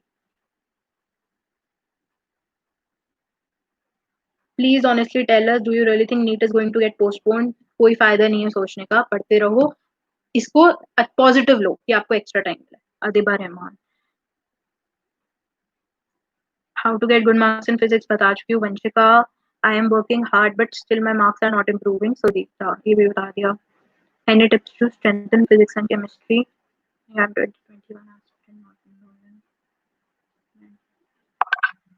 2021 aspirant के लिए एक अलग वीडियो बना देंगे, अभी ड्रॉपर्स वाला main. Mariam, ma'am, amid this bad confusion and condition about need, I could not prepare well. I don't think I can do it in a month if it need is to be conducted on the exact days. देखो, अब ऐसे कुछ लोग बोल रहे हैं कि कब है नीट, और ऐसे भी लोग हैं जो बोल रहे हैं कि हम 26 तक नहीं कर पाएंगे, शायद हमें थोड़ा और टाइम चाहिए। तो आपके लिए तो कितनी अच्छी बात है कि आपको एक्स्ट्रा टाइम मिल रहा है। तो अगर ऐसा है तो वही वेटेज वाइज आप पहले चैप्टर सॉल्व करो, वीडियोस देख लो, नहीं आता कोई कॉन्सेप्ट तो आराम से क्वेश्चन बैंक के क्वेश्चन प्रैक्टिस कर लो, प्रीवियस ईयर क्वेश्चन प्रैक्टिस कर लो, आराम से हो जाएगा। अनिका, घर पे ही है एंड फोन पे फ्रेंड से बात भी नहीं कर पा रही हूँ due to some reason, lonely होने की वजह से। लोनली की तो बात ही नहीं है। देखो, आपको खुद अपने लिए सेल्फिश होना पड़ेगा इस टाइम पे। आपको इतना सेल्फिश होना चाहिए कि मेरे को तो अपना सिलेक्शन से मतलब है, मुझे किसी से कोई मतलब नहीं है, मुझे बस अपना अच्छी रैंक चाहिए, अच्छे कॉलेज में जाना है, मुझे कोई फर्क नहीं पड़ता कोई कुछ भी करे। लोनली की तो बात ही नहीं आती। आप लोनली बल्कि हो जाओ, मैं तो कहूंगी आप अलग हो, सबसे सबसे अलग हो जाओ और अपने सिर्फ पढ़ाई पे कॉन्सेंट्रेट करो। टाइम बिल्कुल मत वेस्ट करो कहीं पर। Tanisha, how to revise physics effectively should be practice more questions to remember formulas or learn them, and also same for physical chemistry, and how to do extra topics for ecology. देखो, ecology में पहले बता देती हूँ कि बहुत ज्यादा सारा ही मोस्टली एनसीईआरटी से आता है, ज्यादा बिल्कुल एक्स्ट्रा नहीं आता। पर एनसीईआरटी में ना कुछ स्टेटमेंट्स थोड़ी कंफ्यूजिंग और थोड़ी ऐसे लिखी हुई हैं, थोड़ी अजीब सी। तो वो आप अच्छे से बार बार एनसीईआरटी पढ़ो, और इकोलॉजी में जो डेटा है ना सारा, उसको एक जगह पे लिख लो। जितने 4 चैप्टर्स हैं या 5 है शायद, वो सारा डेटा एक जगह पे लिख लो, जैसे जो ईयर है या नाम है साइंटिस्ट के या फिर ग्राफ्स हैं, वो सब लिख लो एक जगह, और बार बार वो रिवाइज करते रहो। मेन इकोलॉजी में डेटा है जो पूछा जाता है और याद नहीं रहता बहुत ज्यादा, और एक दो स्टेटमेंट्स है वो भी चाहे लिख लो अच्छे से, वही रिवाइज करते रहो, इकोलॉजी हो जाएगी। फिजिक्स रिवाइज करने के लिए ये मेरे मन में भी डाउट रहता था कि ज्यादा क्वेश्चन प्रैक्टिस करूं या फॉर्मूला प्रैक्टिस करूं, थ्योरी पढ़ूं। देखो, फॉर्मूला तुम्हारे टिप्स पे होना चाहिए। जब तुम्हारे फॉर्मूला टिप्स पे होगा, जब तुम क्वेश्चन प्रैक्टिस करोगे, तुम्हें अपने आप अप्लाई करना तुम्हें आ जाएगा जब तुम क्वेश्चन प्रैक्टिस करोगे। हो सके अगर तुमने बना रखा है तो ठीक है, हो सके तो तुम एक फॉर्मूला एक जगह पे लिख लो सारे, और फिर उसको फॉर्मूला रिवाइज करते रहो, क्योंकि पूरी पूरी थ्योरी पढ़ने और डेफिनेशन पढ़ने से कोई फायदा नहीं होता। एक बार पूरा सिलेबस रिवाइज कर लो फिजिक्स का, फिर फॉर्मूले लिखे हुए हैं, टेस्ट पढ़ने से पहले बस फॉर्मूला रीड कर लिया, क्योंकि वो याद होने चाहिए। क्वेश्चंस प्रीवियस ईयर सारे आप प्रैक्टिस करो, उनसे सीखो। और क्वेश्चन का तरीका ये होता है कि प्रीवियस ईयर अगर आपके पास रिटन मतलब हार्ड कॉपी है, तो आप जो क्वेश्चन है उसमें अगर ऐसा क्वेश्चन है जो आपसे नहीं होता, उसके सामने छोटा छोटा सोल्यूशन है, हिंट लिख लो अपने हाथों से, मतलब आपने जो समझा है उस हिसाब से। और बाद में ये नहीं है कि पूरे पूरे एक क्वेश्चन सॉल्व करने बैठ गए, रीड करो और सोचो कि दिमाग में सोचो कि अच्छा ये क्वेश्चन था, इसमें ये लगना है, फिर ये स्टेप है, हो जाएगा दूसरा तीसरा, तो इससे जल्दी जल्दी होगा, टाइम बचेगा आपका। इनऑर्गेनिक कैसे रिवाइज करना है, एक जगह लिख लो सारे रिएक्शंस और उसको रिवाइज करते रहो। Around four, Tanveer ने पूछा, ma'am I am unable to score good marks if I have completed my syllabus, but in spite of that very poor marks around 400, procrastinating। एक प्रीवियस ईयर टेस्ट पेपर दो, अपने आप तुम्हें confidence आएगा, तुम्हें पता चलेगा रियल पेपर जो नीट का है वो कैसा है। उसके बाद जो उसमें गलतियां हो वो चैप्टर्स रिवाइज करना, अगला पेपर देना। 250 to 300। Physics and biology Mishra Vyas. Biology के लिए एनसीईआरटी इज द बाइबल। बार बार पढ़ते रहो, जितनी बार पढ़ोगे तुम्हें बहुत फायदा होगा। हर बार तुम्हें नई चीजें पढ़ेंगे, और रटना नहीं है, समझ समझ के पढ़ो। अगर तुम्हें कोई एक्स्ट्रा इन्फॉर्मेशन ऐसी मिलती है जो बहुत इंपॉर्टेंट है, जैसे क्वेश्चन बैंक का कोई टेस्ट है या एनटी के अभ्यास वाला कोई टेस्ट है, उसमें कुछ एक्स्ट्रा पूछा जा रहा है, वो ना एनसीईआरटी में ही लिख लो, बहुत जगह होती है एनसीईआरटी में लिखने की। और एनसीईआरटी बार बार पढ़ते रहो, जो एडिशनल है और इंपॉर्टेंट है, या प्रीवियस ईयर में भी कभी एक दो क्वेश्चन को एक्स्ट्रा आ गया जो एनसीईआरटी में नहीं है, वो एनसीईआरटी में सब लिख लो, ताकि एनसीईआरटी ही पढ़ते रहो बस बार बार। कोई नोट्स है छोटे से पेपर पे लिख के एनसीईआरटी में ही लिख लो, बार बार एनसीईआरटी रिवाइज करो। How to concentrate on studies, mind is very distracted because of NEET postponement की न्यूज पे इतना ज्यादा ध्यान मत दो, तुम्हें जो होगा वो बता दिया जाएगा, अमन तिलक का जो चैनल है उस पर पता चल जाएगा, उड़ान से पता चल जाएगा। तो तुम अपना टाइम इस पे मत वेस्ट करो कि क्या होगा, वो तुम्हें पता चल जाएगा अल्टीमेटली। तुम अपना बस सारा फोकस पढ़ाई पर। बायो में अगर नहीं तुम्हारे इंक्रीज हो रहे हैं, एनसीईआरटी पढ़ो। एनसीईआरटी बार बार अच्छे से याद करो, जो चीजें नहीं याद होती हैं 10 बार पढ़ो उसको, पेपर चिप छोटे छोटे चिपका लो, टेबल पे लिख लो, जहां मर्जी लिखो, याद करो एनसीईआरटी बहुत। मैम टेस्ट फियर है, स्टडी तो करते हैं बट इफेक्टिव नहीं लगता है, ऐसा लगता है बस पढ़ाई कर रहे हैं, फुल सिलेबस टेस्ट फेस कैसे करें। जहाज, देखो ऐसा होता है, तुम्हें लगेगा कि फुल सिलेबस हमारी तैयारी नहीं है, हम कैसे करें और हमसे हो नहीं रहा है। मतलब मतलब हमारी तो तैयारी नहीं है, फिर हम फुल सिलेबस टेस्ट क्यों दे। देखो ये हमेशा ही लगता है, टेस्ट से एस्केप करना कोई भी सोल्यूशन नहीं है। हमारे एक टीचर थे जिन्होंने मुझे पढ़ाया, वो हमेशा ये कहते थे कि जब तक तुम्हारा टीचर ना कह दे ना, मैं ना अगर कह दूं कि तुम टेस्ट मत दो, तब तक कभी भी टेस्ट मत टेस्ट। मैंने आज तक कोई भी टेस्ट मिस नहीं किया है, चाहे मेरी कोचिंग का हो या चाहे मैंने जो ऑनलाइन जो भी ज्वाइन किया था, मैंने कभी कोई टेस्ट नहीं मिस किया, हर टेस्ट दिया है। तो टेस्ट इसीलिए होता है तुम्हारे सीखने के लिए। अगर तुम टेस्ट ही नहीं दोगे तो तुम सीख ही नहीं पाओगे कभी, तुम्हें उतना ही आएगा जितना आता है। अगर तुम्हें अपने मार्क्स इंक्रीज करने हैं तो तुम्हें टेस्ट देना बहुत जरूरी है। ये नहीं है कि रोज टेस्ट दे रहे हैं, दिन रात बस टेस्ट ही दिए जा रहे हैं, वैसे भी नहीं करना। टेस्ट दिया, एक दिन दिया, अगले दिन सारी उसकी गलतियां और जितने भी चैप्टर उसमें वीक थे फुल सिलेबस में सारे कर लो पहले, फिर अगला टेस्ट दो, फिर जो उसमें गलत है फिर 2 दिन और दो चाहे, लेकिन करो एनालिसिस बहुत अच्छे से।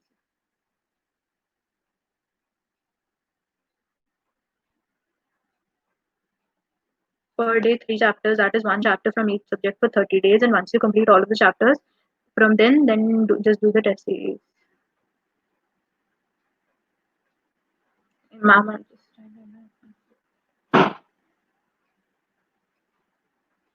अगर स्कोर कांस्टेंट है, बहुत लोगों की प्रॉब्लम है, तो एनालिसिस पेपर का ढंग से करो, सिली मिस्टेक्स अवॉइड करने की कोशिश करो।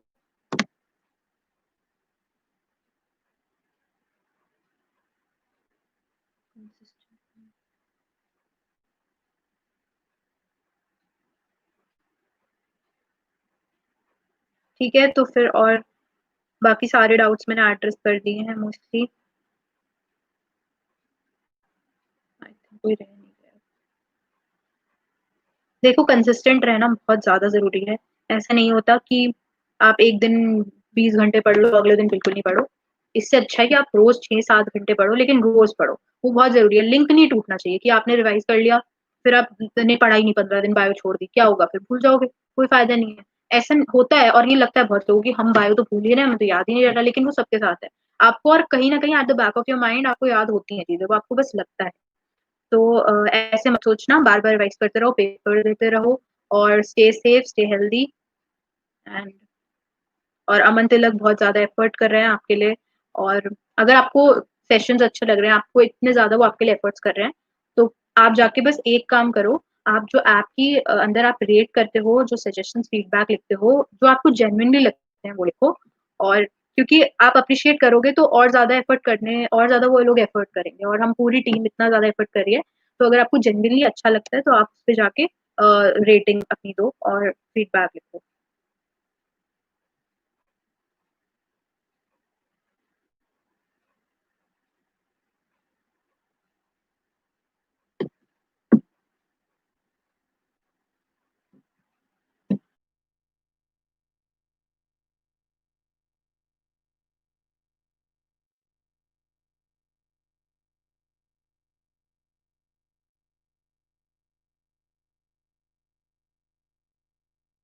आई थिंक हो गए हैं सारे doubts. Then see you all, stay safe, stay healthy, and keep studying.